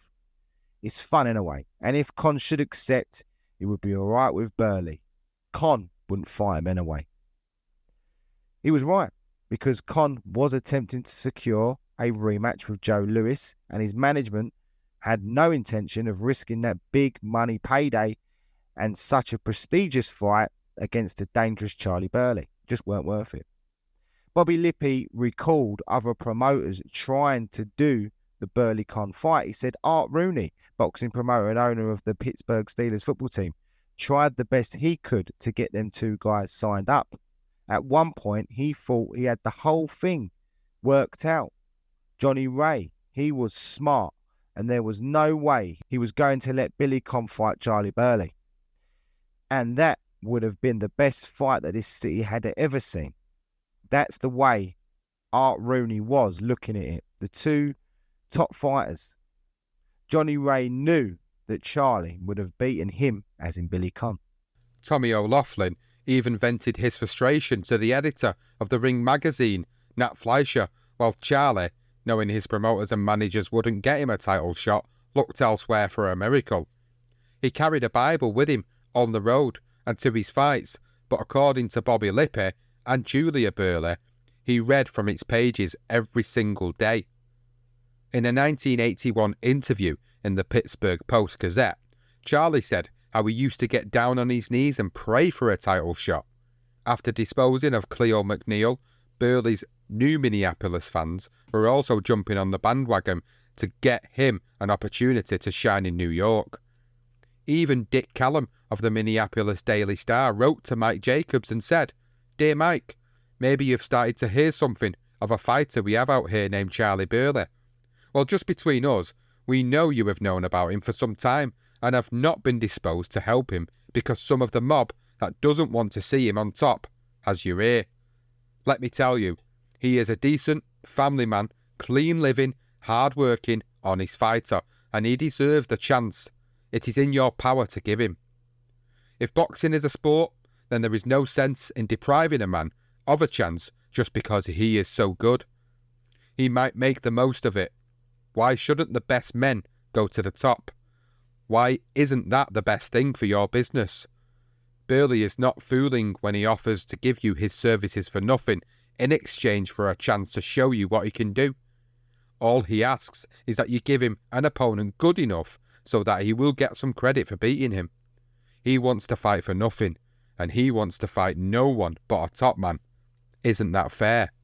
The trouble with Burley was not the powers that be didn't want to give him the shot. It was because he refused to dance with the mob as well, and he could not be bought. So for them, there was no money to earn from a fighter like Burley, who had the potential to dominate the middleweight or the welterweight division for a number of years. Well, Mike Jacobs did finally relent and decided to feature him at the Mecca of Boxing at a smaller venue and promised a bout at the Madison Square Garden in May. Well, Charley was given a chance to show his ability against Phil McQuillan at St. Nick's Arena in April. The local fight fans were impressed with his one-round knockout. His only criticism was that it ended too quickly. Lester Brumberg of the World Telegram said it all. Burley's good, all right. Too good.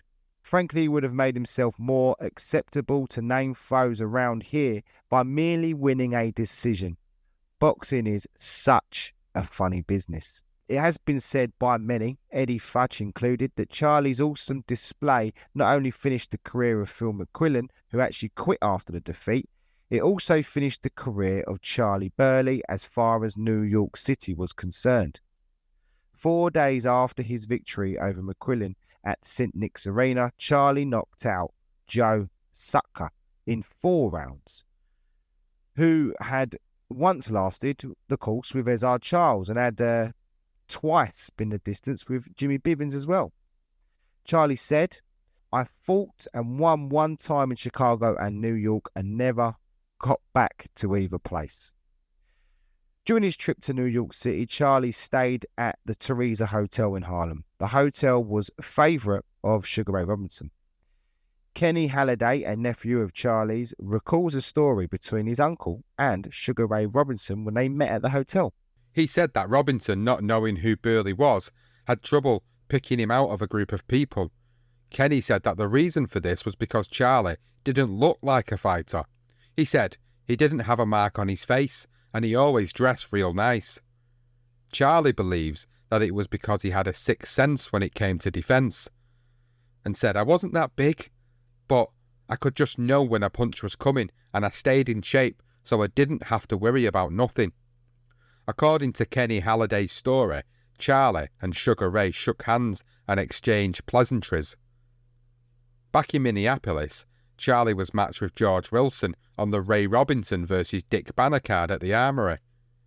Eager to impress, Burley knocked down Wilson 3 times in the first round, who barely survived to hear the first bell. At 1 minute and 32 seconds of the second round, it was all over. Ray Robinson, watching from ringside, told his manager, "I'm too pretty to fight Charley Burley." Kurt Horman, the New York millionaire who controlled Ray's contract, apparently congratulated Robinson in the dressing room after he won his fight and said, "We found out what we wanted to know tonight, Ray. You're a better fighter than Burley, and he is a great one. Tommy O'Loughlin can have the fight for Minneapolis, but we will have to be paid for it. If Minneapolis can pay us the money we want, we will sign for it. I don't think a match between these two will draw so much in New York that it couldn't go somewhere else." With so much talk of Burley versus Robinson, Dick Callum for the Minneapolis Daily Star wrote, "Now, Mr. Boxing fan, you have something to argue about. Which side will you take? The Charley Burley side or the Sugar Ray Robinson side?" Yeah, and Dick Callum continued. He said, "No matter which side you choose, you will find someone on the other side ready to give you a stout argument. The town is buzzing today as fans compare Robinson's 2-round knockout of Dick Banner with Burley's 2-round knockout of Sammy Wilson." In an uncharacteristic outburst, Charley told the Morning Tribune that he was quitting the Twin Cities in Minneapolis. They were devastated, and he was heading back to Pittsburgh. And the reason he was quitting Minneapolis was that O'Loughlin and Bobby Eaton, they had paid him significantly less than Robinson. $150 they paid him, compared to Robinson's $1,000. However, his loyalty to the fans, they absolutely adored him. He adored them, and the reporters as well that supported him since his move prevented him from leaving indefinitely. He did head back to Pittsburgh, though, for the first time in over a year, with a promise from Jake Mintz for a fight against Ken Overlin, which obviously never materialised. Either Overlin pulled out or he was pulled out, but the fight was scrapped just days before it. With a large crowd expected and thousands of tickets already sold, Mintz pulled in a young and up-and-coming middleweight. He was 19 years old at the time as a last-minute replacement for Overlin. That kid was Ezard Charles, and their fight would happen on May the 25th, 1942. The fight between Charles and Burley, who was 25 years old and currently riding a 26-fight winning streak, is known to be one of the most ferocious and hard-fought battles that any crowd at the Forbes Field would be privileged to see. Described by Al Abrams of the Pittsburgh Post-Gazette, said, Charles staggered Burley in the first round and then again in the fourth and the seventh. Burley did well in the third and fifth rounds, but was way behind going into the 10th. He came out swinging for the knockout, and Charles tagged him with a counter right, dropping him for a 3 count. He smacked Burley again for good measure while Burley was on his knee, prompting Tommy O'Loughlin to ask the commission afterward to disqualify Charles, as a request that they actually refused. The decision was wide in Charles's favour, although in other reports the fight was closer, and some even suggested that Burley did enough to win, but the connected fighter got the nod. In truth, it was close, but Charles wasn't just a good big guy, he was a world-class and elite bigger guy, even at his tender age. Before the return, Charlie would get in another fight with Holman Williams, just 3 weeks after the first bout with Charles, and only 6 days before the rematch. Burley met Williams in Cincinnati. The fight with Williams went the full 10 rounds, and Burley came on top for a second time, giving him the lift he needed for the return with Ezard Charles. Back to Pittsburgh he went on June 29, 1942, as his busy schedule continued. There was a lot of excitement going into the rematch, but the level both men showed in the first fight couldn't be replicated. Al Abrams again gave his verdict on this and said, while Charles's win over Burley last night was just as decisive as their one in their first meeting a month ago at the Forbes Field, the battle was a far less spectacular affair, and at times bordered on the dull side. This was caused mostly by Burley's timidness and utmost respect for the punching ability of his opponent. The Pittsburgh boy lost some of his timidity as the bout wore on, but he still couldn't do very much with a foe who kept on top of him most of the time. The 9-pound difference was just too much for Burley to deal with, plus the height and reach advantage caused him problems he was unable to solve. In an interview, Burley concluded, "He's a good fighter, and he's too strong for me. He outweighed me a dozen pounds tonight. He's a fully fledged middleweight, while I can still make 147 pounds. The weight done him that night. Twice says Charles, absolutely superb fighter though, let's be honest. And Charlie did continue. He said, maybe I can lick most of the middleweights, but he's beaten me twice now, so I guess that's conclusive enough. And Tommy O'Loughlin then sold half of his interest in Charley Burley to a New Orleans fight manager, Sammy Goldman. And with that, Burley was off to New Orleans for his next fight against Holman Williams, their fourth fight. It was a very close battle as usual, but Williams was slightly edging the fight until the 9th, when Burley became the first man to stop Williams in over 65 fights. Holman argued, along with some of the crowd, that the stoppage was premature, but Burley would have been delighted with it. After the fight, promoter Lou Messina awarded the title of the coloured middleweight championship to Charley Burley. He returned to New Orleans just 2 months later to defend his title, and more importantly, earn a payday for a 5th fight with Holman Williams. On this occasion, the Detroit fighter fought out of his skin to regain the championship and bring the series of fights between the pair to 3-2 in favour of Burley. The Ring magazine wrote on the bout, Holman Williams decisioned Charley Burley, reversing the recent Burley victory by scoring a well-earned 15-round decision. Burley was not at his best for this fight, but it is doubtful whether he would have taken Williams at his best on this night. That was Charlie's 3rd defeat in 5, and Blackie Nelson gave his reasons as to why Burley was struggling to maintain any sort of winning form. He had so many fights in 1 year, 17 fights, and not a soft touch among them. The thing was travelling coast to coast, and he travelled by car. Nowadays, they get a plane for a couple of hours. I remember Charlie telling me he was fighting Ezard Charles, and Charles outweighed him by some 20 pounds, and then travelling down to New Orleans and then back to Pittsburgh, and he'd drive in the car. He was remarkable.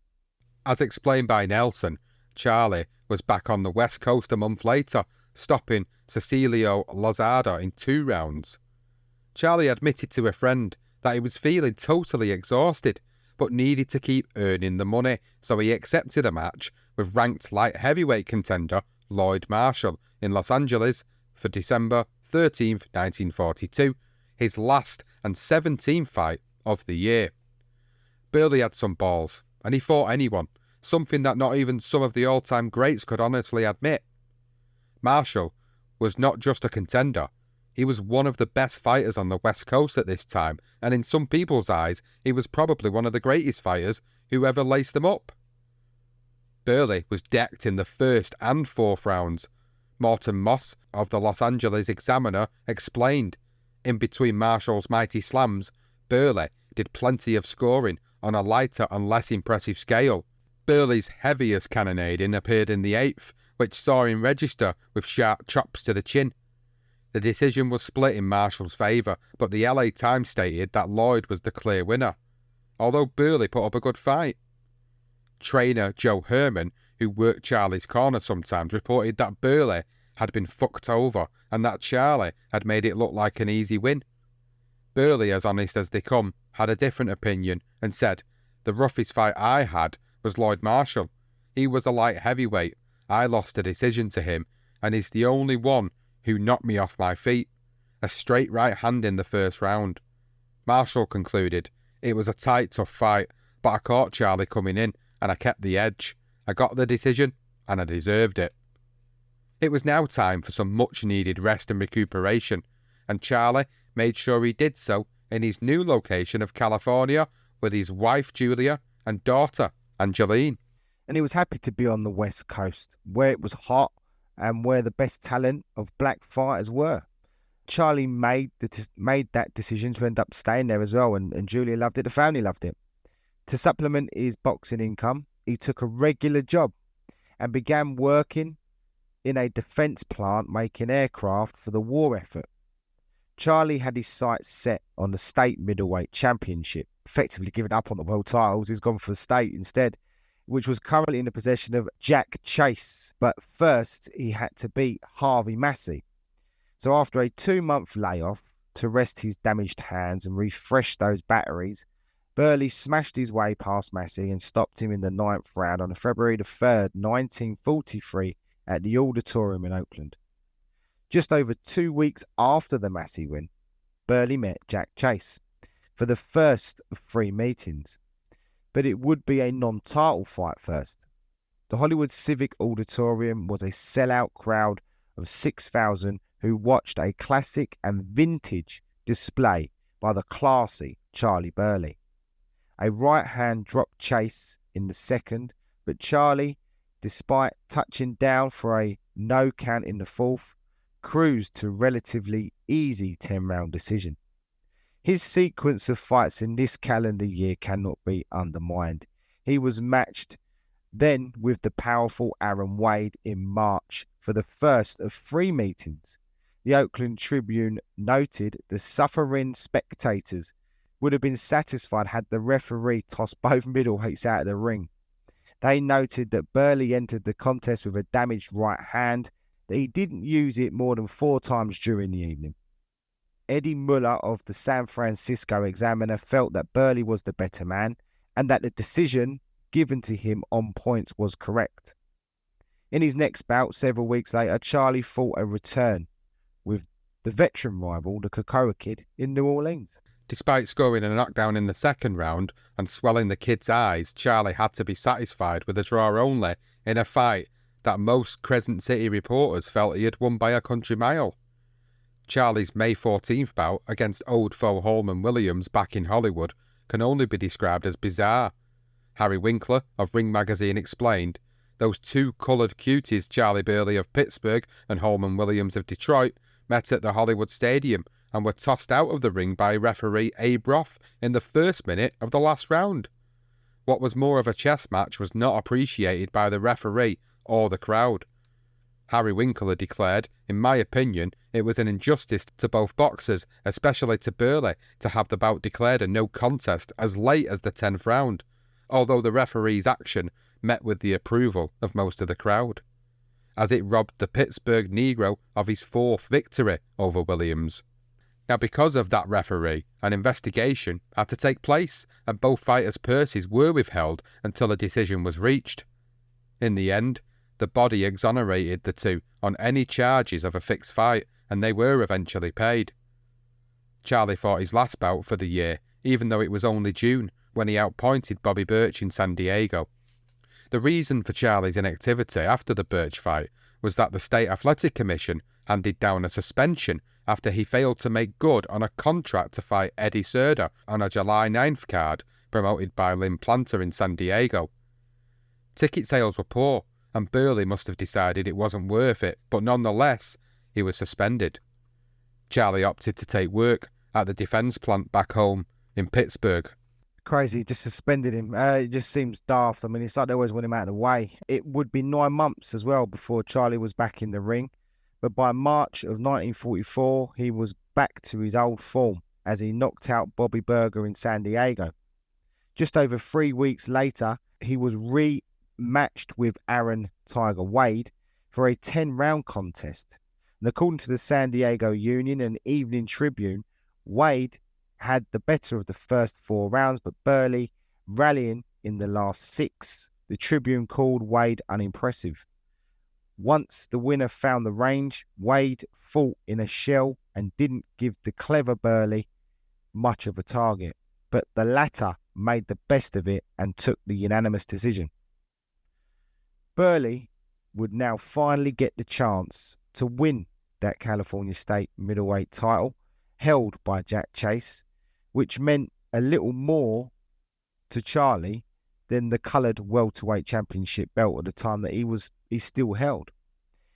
In a fight that was described by one reporter as fast and damaging, Charley floored Chase for a 9 count in the 4th and hurt him again just as the bell ended the round.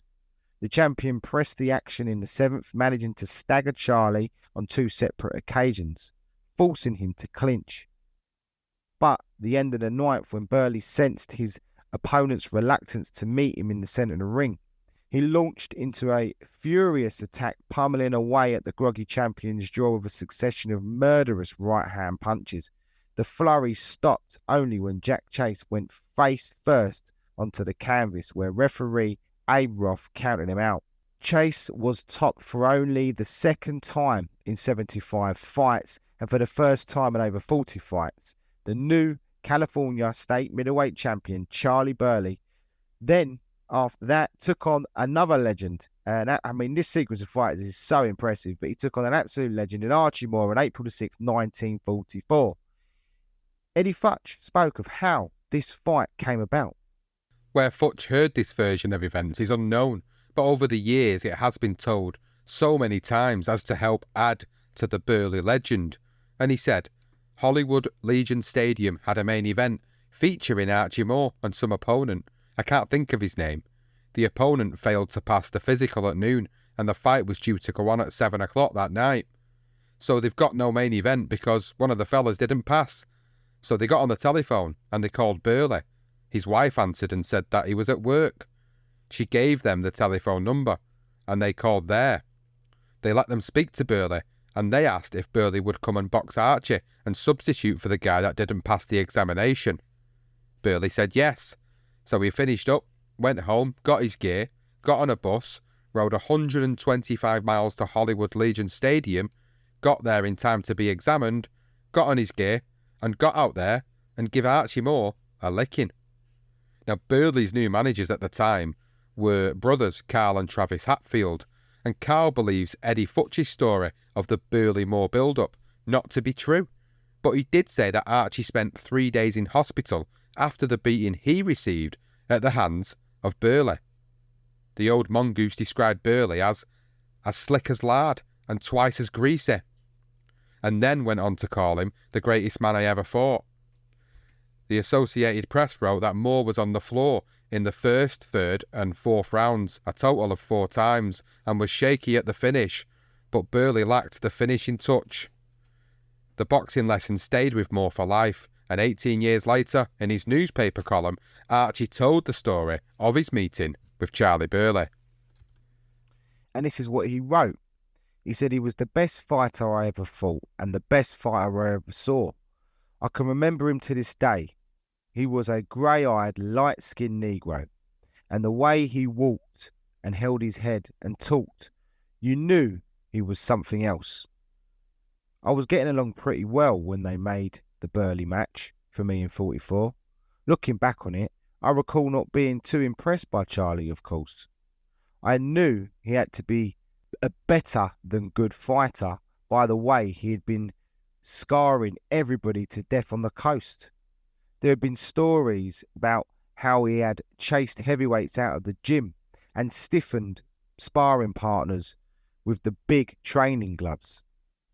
But you must take into consideration that I've never been burdened with false modesty. The thing that sticks most in my mind about Burley was the way he defied gravity. He could lean way back in his heels and just make you miss. Well, you'd figure this man's way off balance. He can't break an egg from that position. Then you'd get a surprise of your life. Charley Burley would knock your head from that position, and he could do it with either hand. He had me on the floor many times, but more than that, he outboxed me. That's something I couldn't understand because nobody had ever done that to me before, and no one, incidentally, has done it since. Afterwards, my trainer told a writer that Charley Burley didn't just beat Archie Moore, he beat him. That remark hurts me to this day. I never got another chance at Charley. Oh, I don't mean he was ducking me. He just got fed up of fighting for peanuts and he dropped out of sight. Archie Moore told a magazine once that Burley could faint you crazy with his eyes, head, shoulders, hands, knees, even his pectoral muscles. His balance was uncanny and his timing unbelievable. Burley's reflexes and counter-attacks were outstanding, just as Moore explains, and he said, "When you threw a punch at Charley, you better hit him, because if you didn't, he'd counter your brains out." He was better at moving his head than anybody I ever saw. He could move it like a cobra. Hitting him with a solid punch was almost impossible. Archie's descriptions of the great Burley are too good not to add, and he said, "I remember how strange Burley looked. So youthful, so handsome, trying to look older by penciling a thin moustache between his lip and his nose. His thin legs, however, reminded me of a stork." Fighting Charley Burley was almost inhuman because he kept his punches coming at you. He was a human machine gun, the way he kept those punches spouting out, and nearly as dangerous. The respect was mutual, although Charley was a man of less words and said, "He was a good puncher.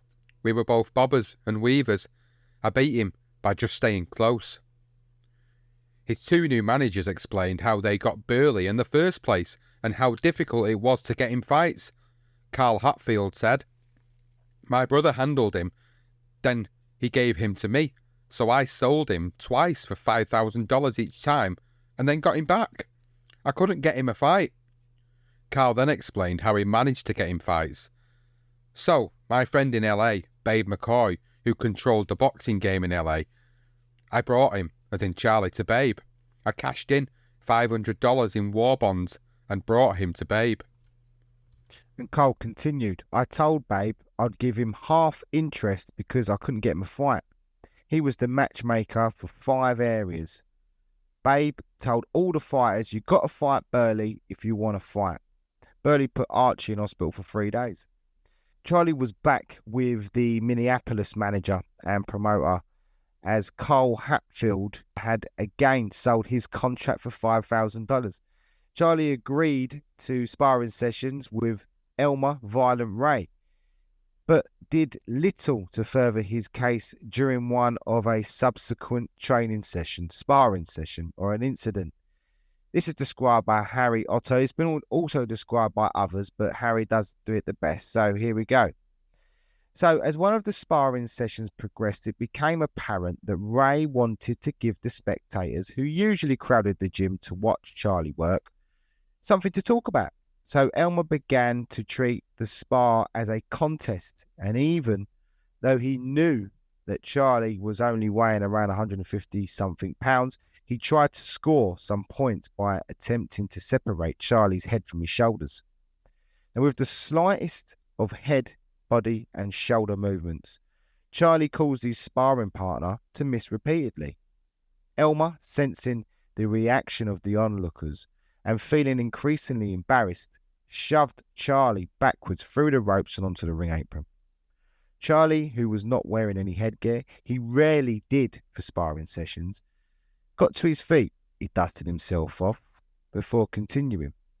A definite buzz went around the jam-packed gym as a crowd gathered around the ring to observe what was going to happen next. Managers, trainers and fighters stopped what they were doing and stood silently awaiting the seemingly inevitable fireworks.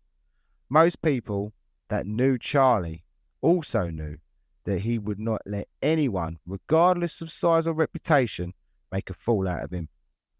Ray, sensing that he had Charley rattled, met him in the ring and unloaded one of them bombs on Charley's jaw.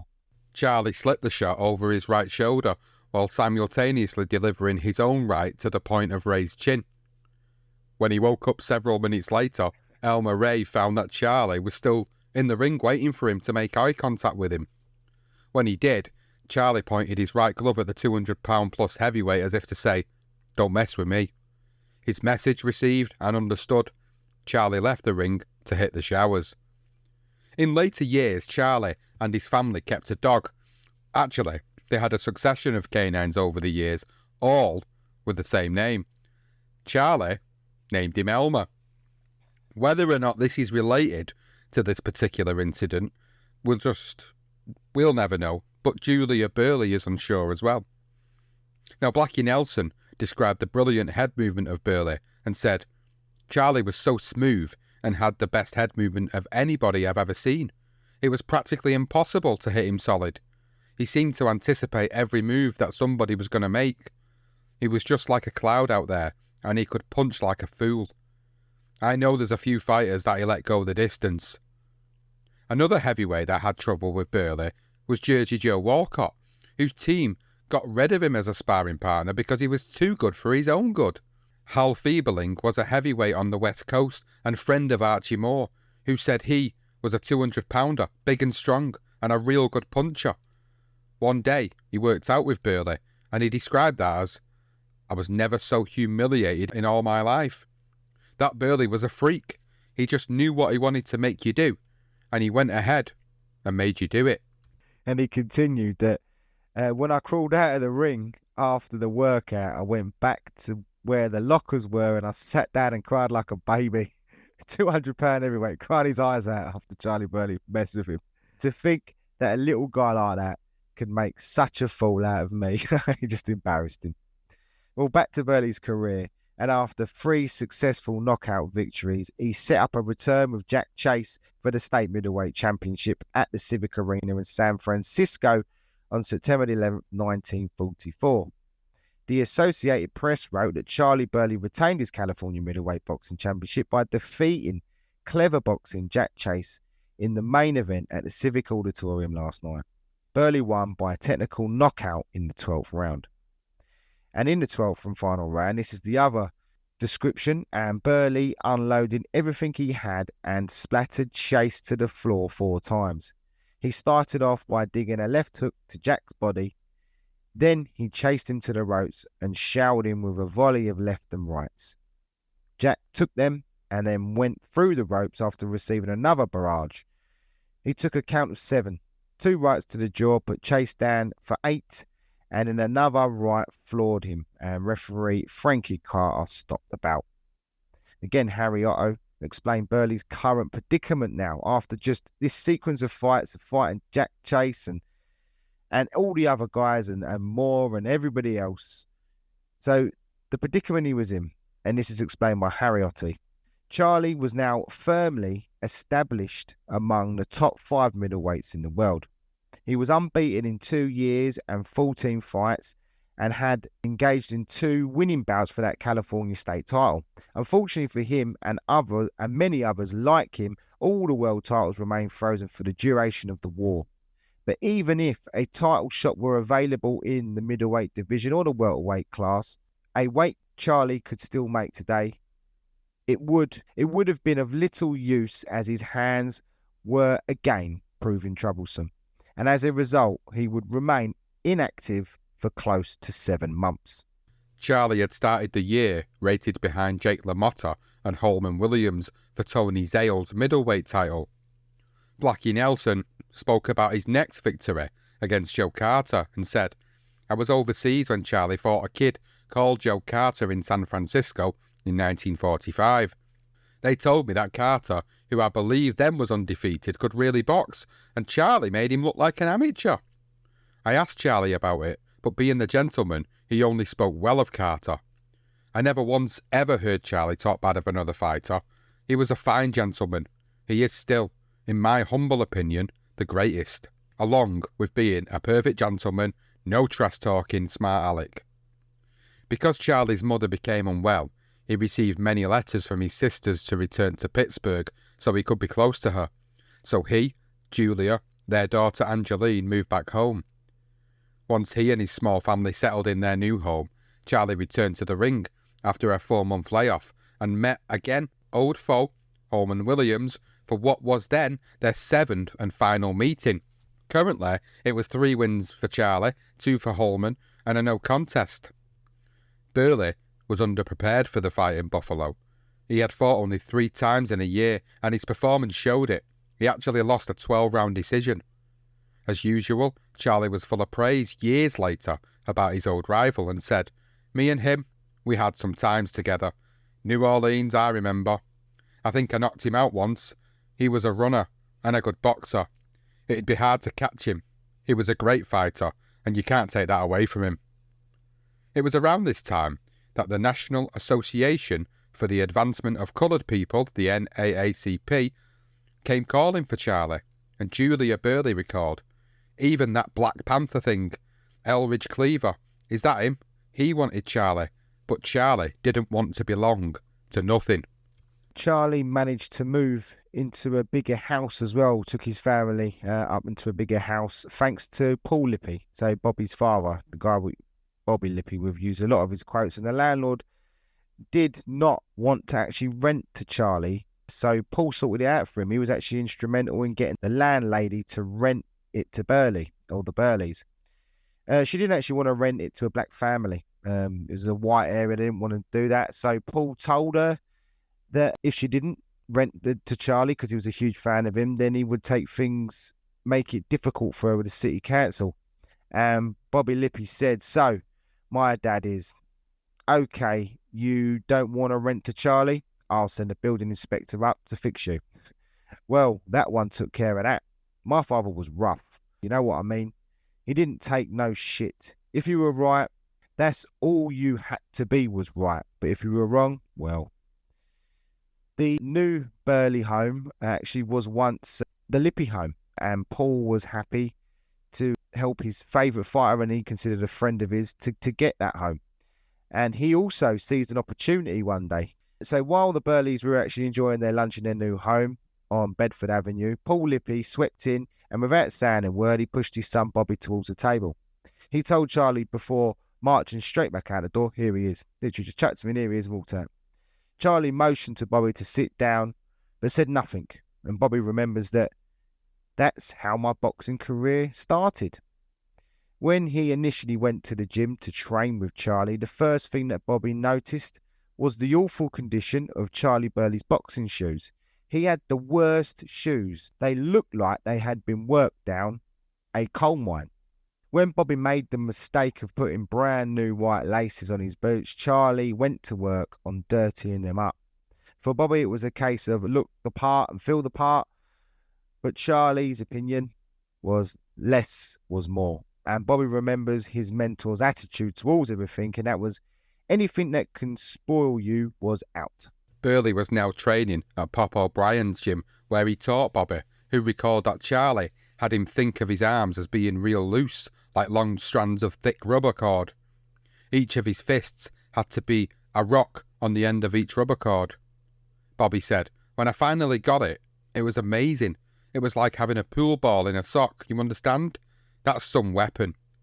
In 1945, and a month after beating Oscar Boyd, Charley was matched with another old foe, Aaron Wade, in Pittsburgh. Charley beat the little tiger in what turned out to be a relatively dull fight. Harry Keck of the Pittsburgh Sun-Telegraph suggested that the encounter should have been set to music.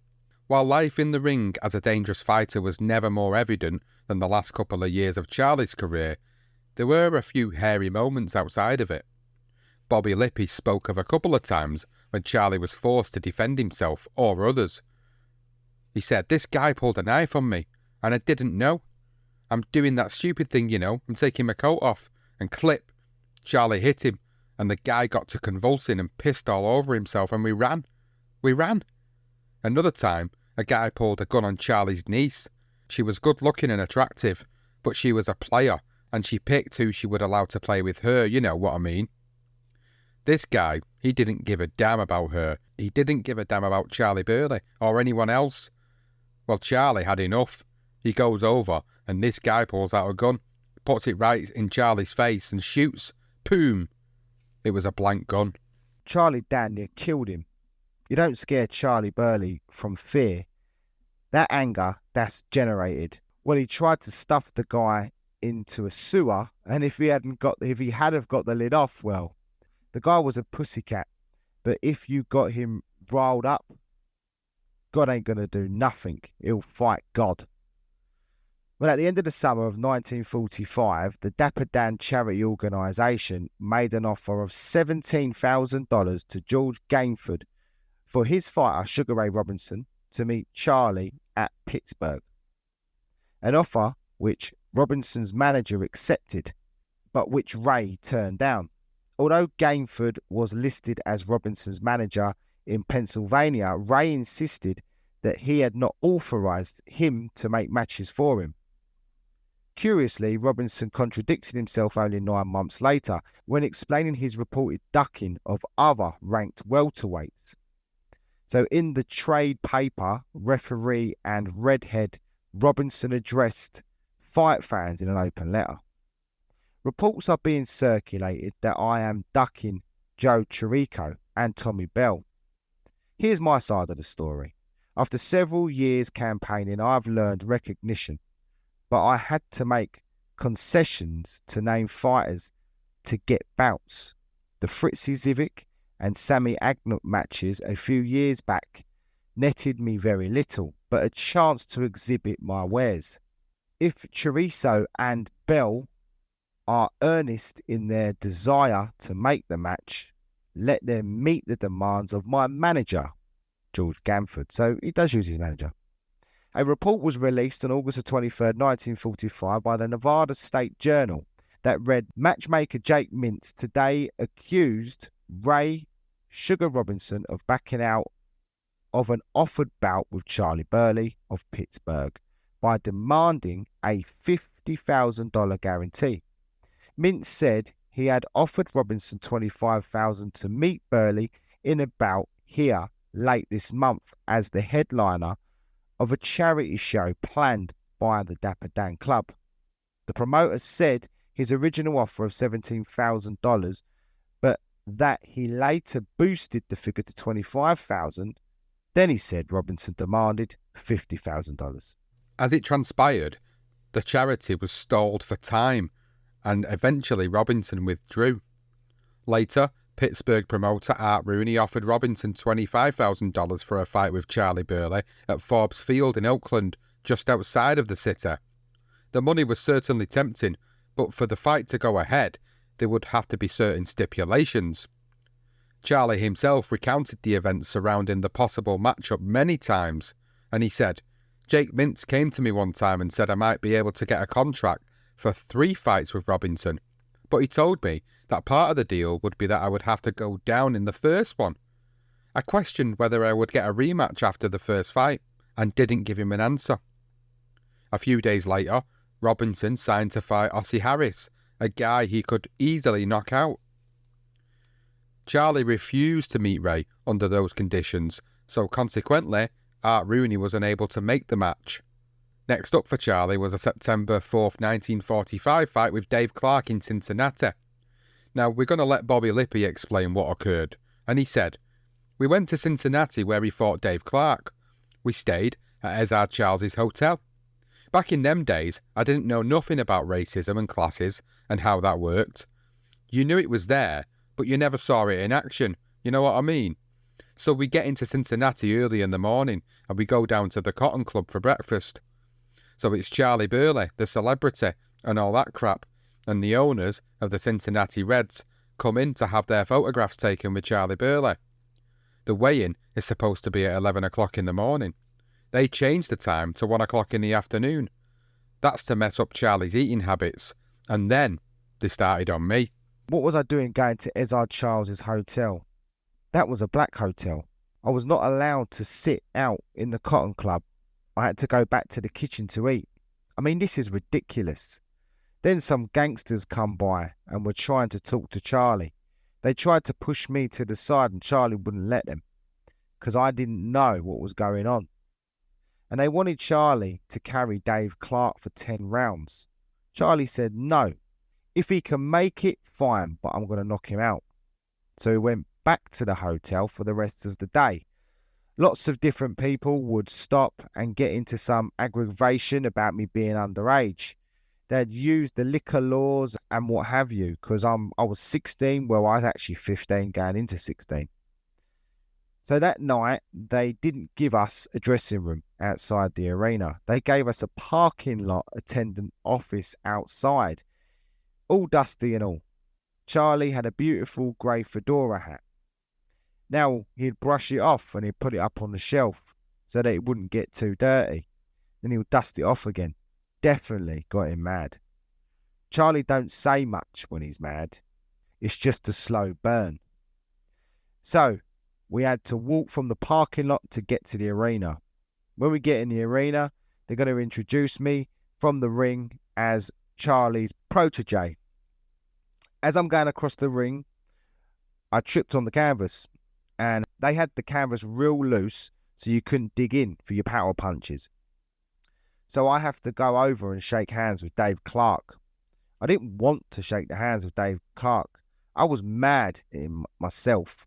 You know, they brought in 10-ounce gloves and not the 8s, the big ones. Bobby McKnight is in the corner and he's trying to knead the gloves and push the padding back. Charley was mad. I'll make the story short.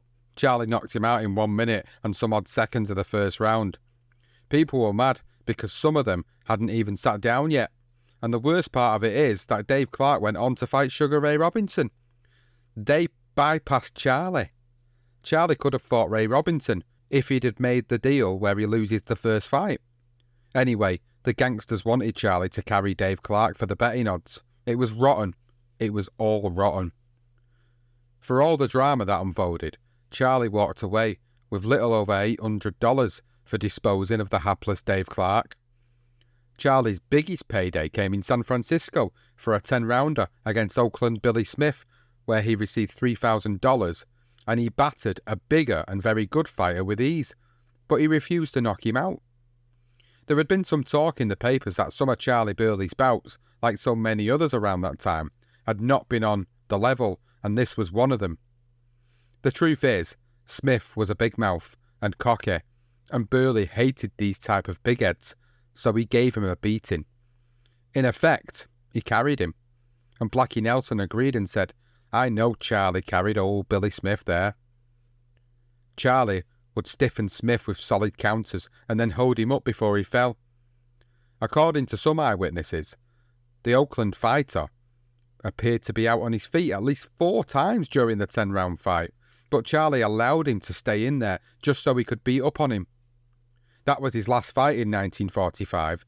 He took 5 months off and returned in March the following year.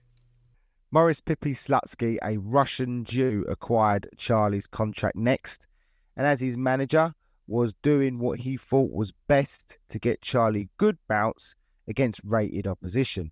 Burley fought Charlie Dobson, knocked him out or stopped him in 3. Paulie Peters stopped him in 2. Oakland Billy Smith in a rematch went 10 rounds. And then Charlie Banks points 10 rounds. His last fight to end the year would be against Burt Lytell, but we'll come to that later. It was the second Smith fight that was of the most significance. Blackie Nelson has always thought that Charley allowed Smith to finish that fight because he didn't want to scare away a potential future opponents, most notably Sugar Ray Robinson, whose management team had now actually agreed to a date for a fight with Charley in Pittsburgh. After defeating Billy Smith, Charley returned to Pittsburgh to prepare for the long-awaited fight with Ray Robinson. Charley was confident that he could beat Ray and was looking forward to proving that he was the better man. He paid a visit to Pippi Slutsky to sort out the finer details of the deal for the fight with Robinson and then to collect the purse from the Billy Smith fight. When Charley met Slutsky, he received double bad news. His manager told him that Robinson had put up the price once again like he had before. He was asking again for a guaranteed $50,000, but this time he wanted a percentage of the gate too.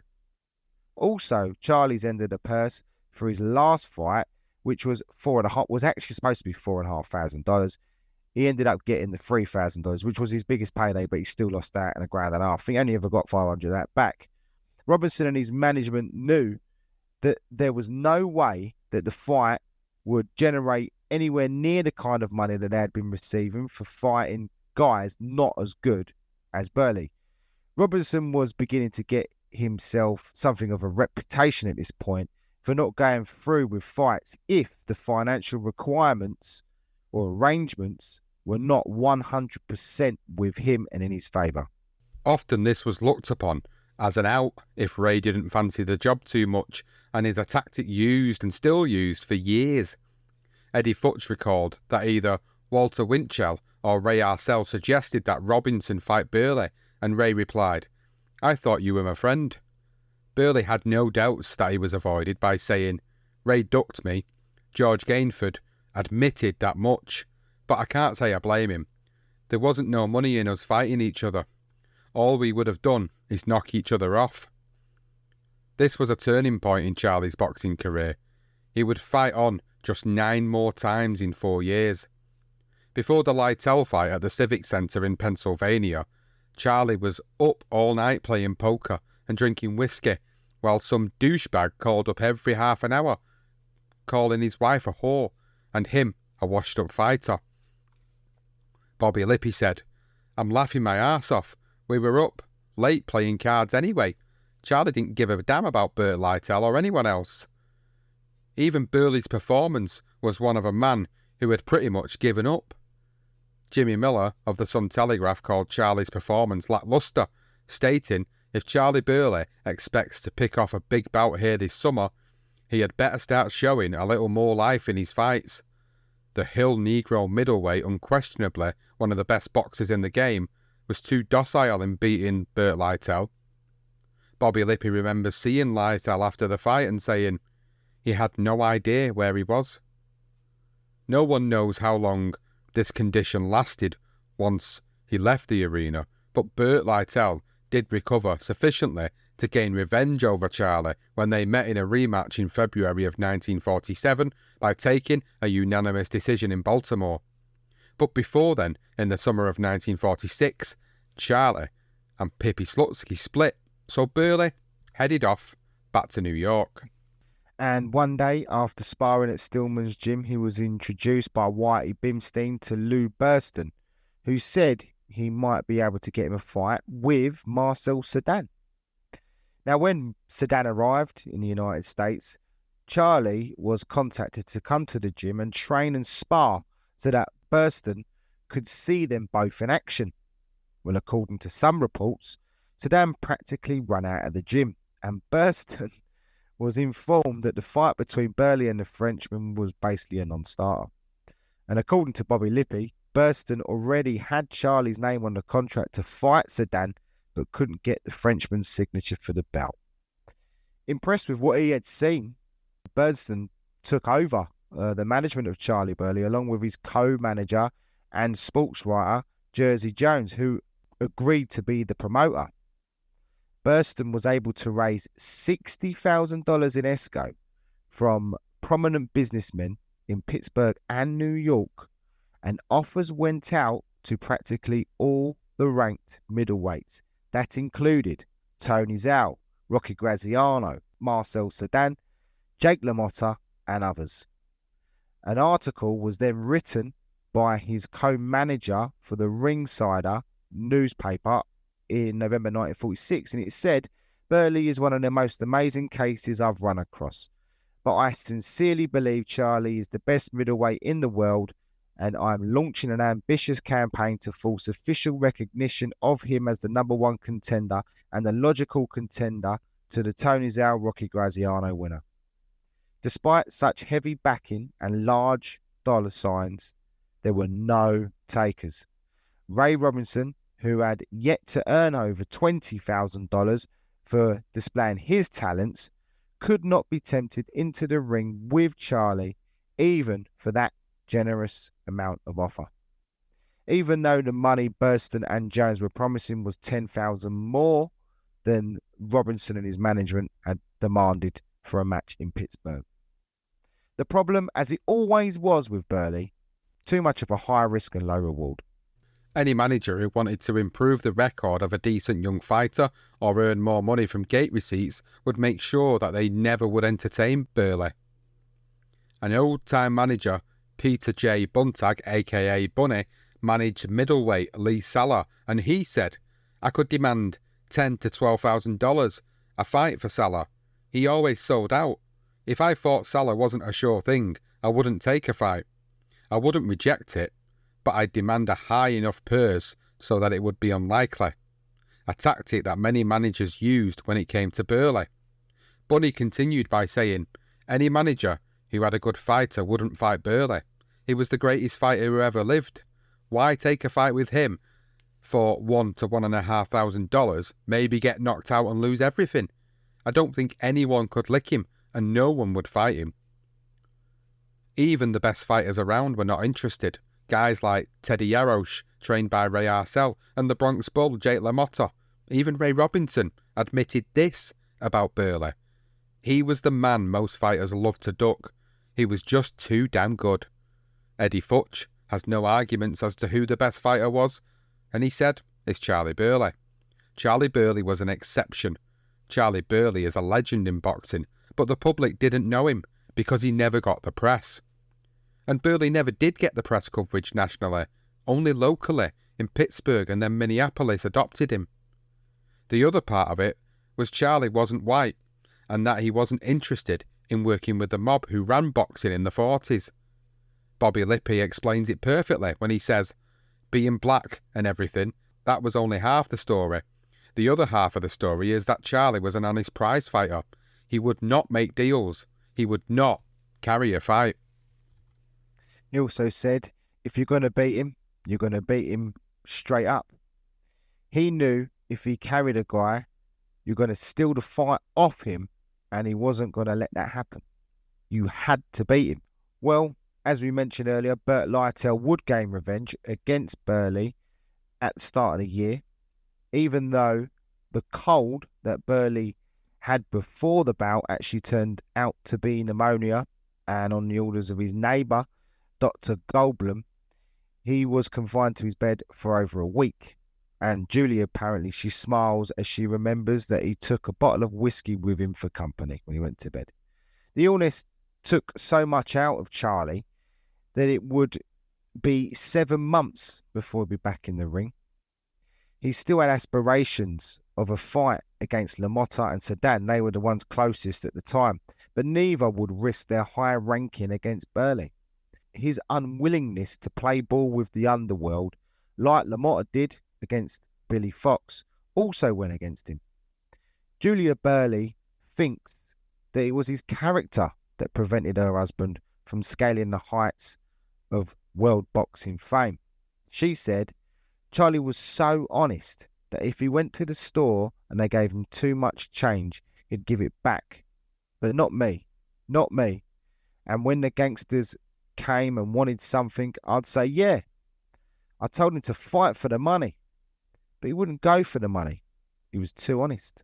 With a son on the way and not enough money being earned now in the professional boxing ring, Charley Burley, the most feared fighter in any division at any point in this moment of time, he went to work for the city of Pittsburgh as a garbage collector at the age of 29. Incredible. He managed to keep fighting, and after knocking out Larry Cartwright in 8 rounds, the NBA, well, they declared that Charley Burley was still a ranked contender. Charley politely said, "It's nice. It's really nice that they still think so much of me. But gee, I wish somebody would give me a chance to prove it in the ring. The only bouts I can get are against that wolf at the door. That guy who is always willing to fight me, and I've had a tough time outpointing him in the last year. I don't know how I'd have managed if I hadn't hooked on as a helper on a city garbage truck last June, and that's only on a part-time basis." He fought on once in 1948, twice in 1949, and 3 times in 1950. He won 6, lost once and knocked out 3, but gradually he lost interest. Charley's final appearance in the ring was a victory over South American Pilar Bastidas on July 7th, 1950 in Canada. Burley, now 32, had become so tired of not getting the fights he desired, earning the money he needed to provide for his family, and was unwilling to do business with the mob, so he walked away from boxing. After close to 12 years as a professional fighter, he retired in 1950 with a record of 83 wins, 12 defeats, 2 draws and 1 no contest, with 50 wins coming by way of stoppage. He continued with his job as a dustman while only in his early 30s.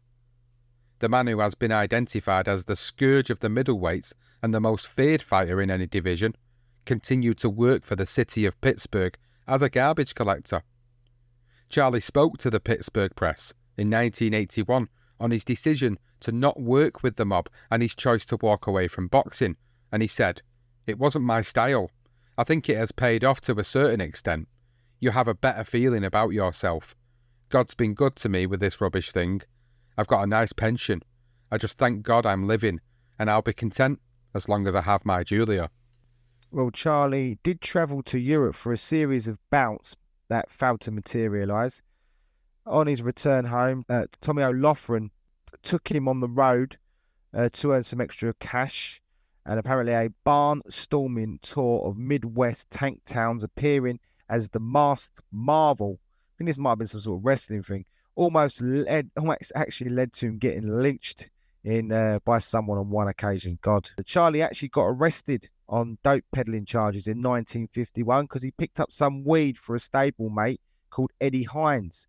Things went wrong, and Charley was taken downtown and placed in a cell. Knowing Charley was innocent, Paul Lippy confronted Eddie Hines over the dope incident, and Eddie obviously confessed to being the guilty part. Bobby Lippy explains what happened next. He said, "My dad, he'll gain on you in a minute. He picked this up. Oh, you don't like niggers? Well, we got a nigger here in the next cell. I'll unlock the door and you go and kick that nigger's ass, okay?" And he just bullshitted this guy. So this guy's a policeman. Unlocked the cell. Then he unlocked Charley's door. When the guy saw Charley, he knew. You knew when you looked at Charley, you're facing real serious trouble. And the guy just backed off, and that was the end of that. And obviously left the station with Paul Lippy. Well, for the peddling charges, Charley was brought before the courts in September 1951 to answer charges of violating the State Narcotics Act. He admitted that he was just doing a friend a favour by obtaining and supplying illegal substances, and he added, "I guess it was the wrong kind of favour," and he escaped with just a caution. Charley Burley was starved of recognition throughout his boxing career, but in 1983 was elected to the Ring Hall of Fame. He was at long last remembered and honoured by his peers and by the boxing public. On the onset of the 1990s, Charley was becoming increasingly frail and was beginning to show signs of Alzheimer's disease as well. Charley Burley died on October 16th, 1992, the day of his great-grandson's first birthday and the year of his induction into the International Boxing Hall of Fame. He was 75. As was typical of Charley's life and look, as far as boxing and fame were concerned, the newspapers were on strike that week, and there was nothing in the local press, and consequently nothing made the wire or the boxing magazines about his passing. His old friend and sparring partner, Blackie Nelson, wrote in disgust to the trade press, including Boxing Illustrated and The Ring magazine, and they belatedly ran a short piece on the career of Charley Burley. On a side note to the story of Charley Burley, Daisy Wilson, who was good friends with Charley's younger sister Zella and her son Freddie, who had a talent for words, went on to become a prize-winning author. Using his mother's surname and his own middle name, Frederick August Kittel, he went on to write Ma Rainey's Black Bottom, Joe Turner's Come and Gone, and a tale about a black baseball player called Fences. Now, when interviewed for a biographical documentary televised on the South Bank Show in London 1991, August Wilson was quite open about the influence that Charley Burley had on him when he was growing up. August Wilson revealed, "I know men like that," as in Troy Maxson, the central character in Fences. "I think the closest you know to a man like that would be Charley Burley. I grew up without a father, and he lived right across the street from me. He was a very strong male image for me in my life, and the fact that he went and knocked people out only added to the intrigue and the mystique of the male being conqueror."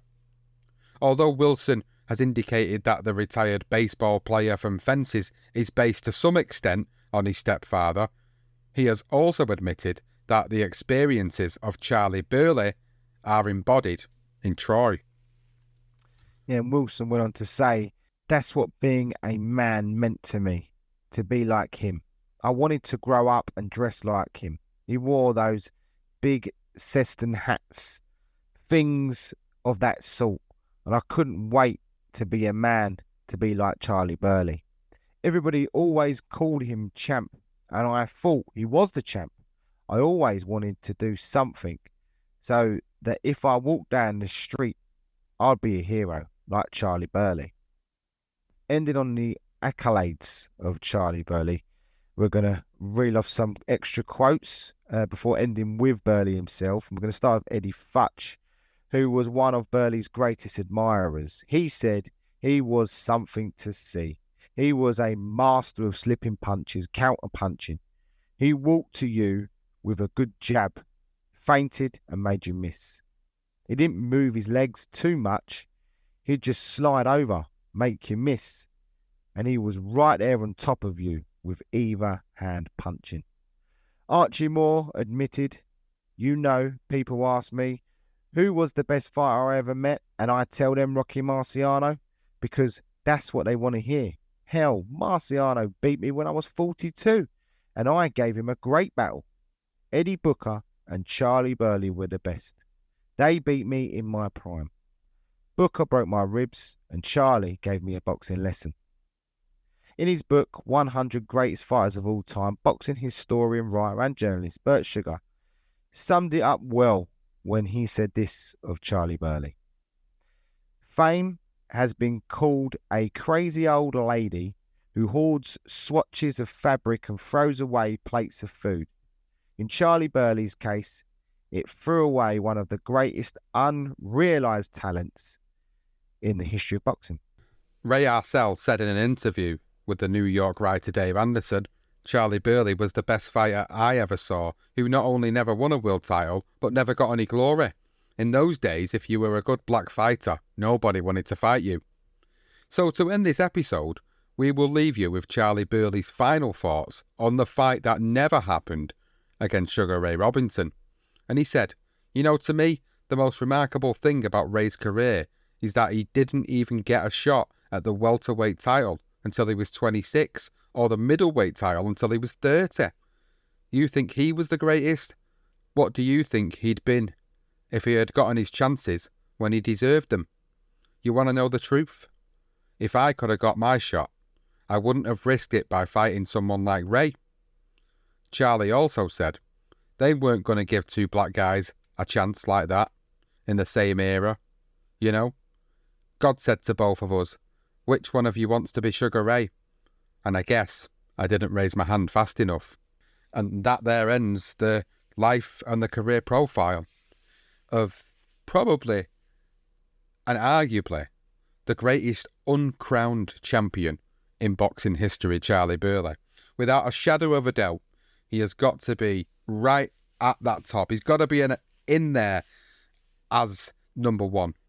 And there will be arguments for other people that should have been the greatest uncrowned champion of all time in boxing. But for me, Charley Burley, after doing his career profile, he's certainly got to be in with a huge shout for being the greatest uncrowned champion of all time. And I know we're going to briefly talk about it as we end the episode, Johnston, but the amount of fighters that didn't want to fight him, most notably Sugar Ray Robinson, who arguably is classed as the greatest pound-for-pound fighter of all time.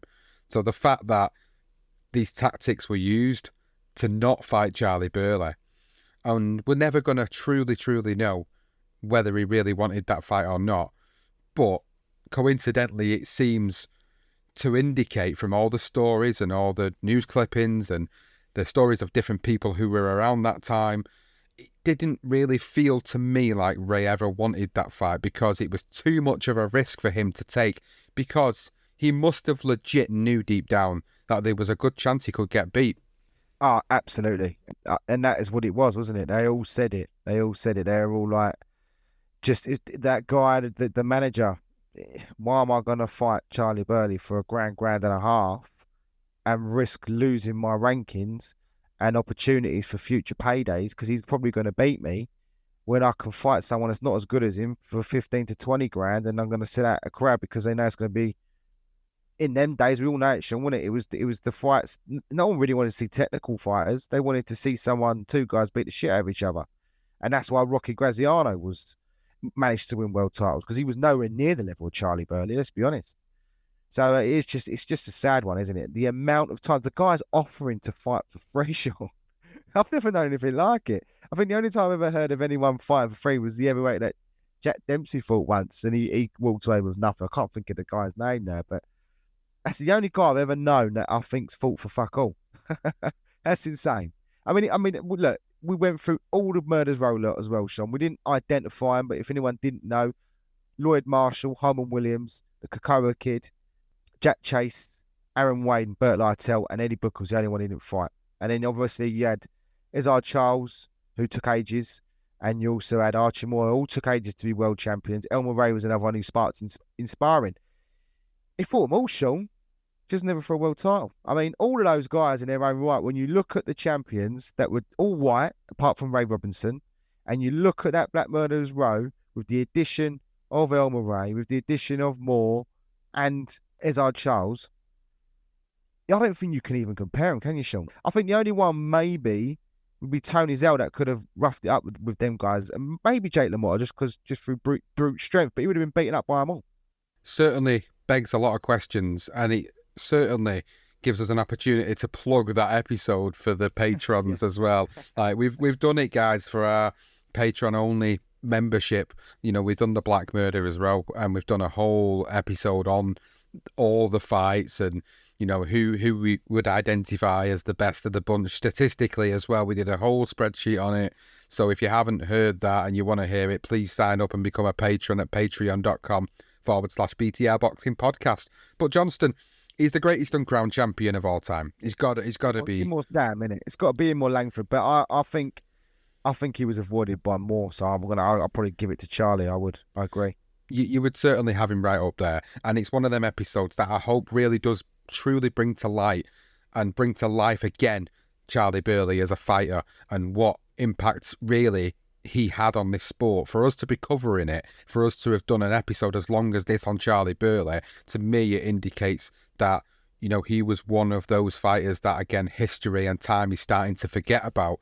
And I hope that people listening, you guys, will start to make sure that he doesn't get forgotten about. Make sure you share the episode. It's so important. We put all this effort into putting these episodes out there that we want people to hear the stories. We want people to go and look him up. We want people to read about him, because it keeps this sport alive. It keeps the legacy alive.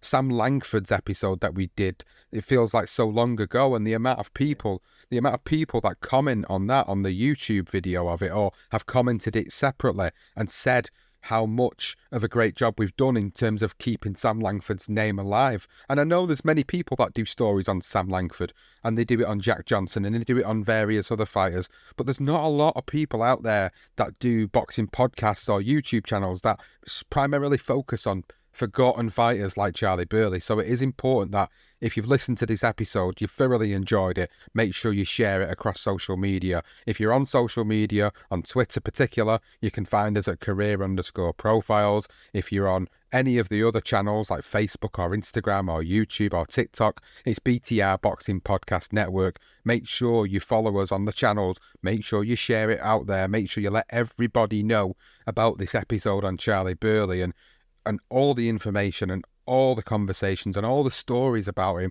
And I genuinely hope people have enjoyed the episode and listening to all these different stories about Charley. For us, it's been another episode that we've thoroughly enjoyed, a very heartwarming episode. It's also been a bit of a sad episode in the sense that you think about the lack of recognition he has, and you think about the fact that time's starting to make him pass by even more so now, because he didn't have those accolades that many other fighters got. So again, I reiterate, make sure you share the episode out there. Johnston, I'm just going to give you a final word on the episode about Charley Burley before we call halt to this career profile. Yeah, I think, there are a lot of those descriptions in there. I think in every fight description, you pretty much understood how good he was. I mean, it's just, the other thing is just a shame we don't get the footage like we do with some fighters. Unfortunately, you just don't. There's limited stuff and footage out there on YouTube, and limited people that are really banging the drum of Charley Burley. And the one thing we will say as well, like, if anyone took any offense to some of the language, with the word of the color and Negro and even dropping the M word at the end there, that, we do apologize if you find that offensive. It is literally, we try to make it like the times. We want to try and not only paint a picture of Charley Burley, we're painting a picture of the environment and the society that he lived in. It was very difficult, but what an amazing fighter. Like, even from way back to going to Barcelona, I mean, the guy could have died in Barcelona from that bullet that flew through the window and skimmed his head by a few inches. We'd never be talking about Charley Burley. But as you say, Sean, we love these fighters. We want to keep them alive for as long as we can and keep their legacy going. Again, Sean, I'm on the same boat as you. Please share it and give us your thoughts. Guys, what a legend. Charley Burley, absolute legend. If you've not checked out our Patreon page, please do. BTR Boxing Podcast and patreon.com. You will get access to series-based content like this. Earlier, you'll get ad-free versions of the episodes. You'll get the Patreon-only content that we alluded to with the Black Murderers Row episode. Please just go and check it out. There's lots of patrons that have been supporting us for quite some time, and we want to say a big thank you to you for the support that you've always provided us, and a big thank you to everybody that's been listening to our shows across our network. We hope you've enjoyed this episode all about the life and the legendary career of Charley Burley.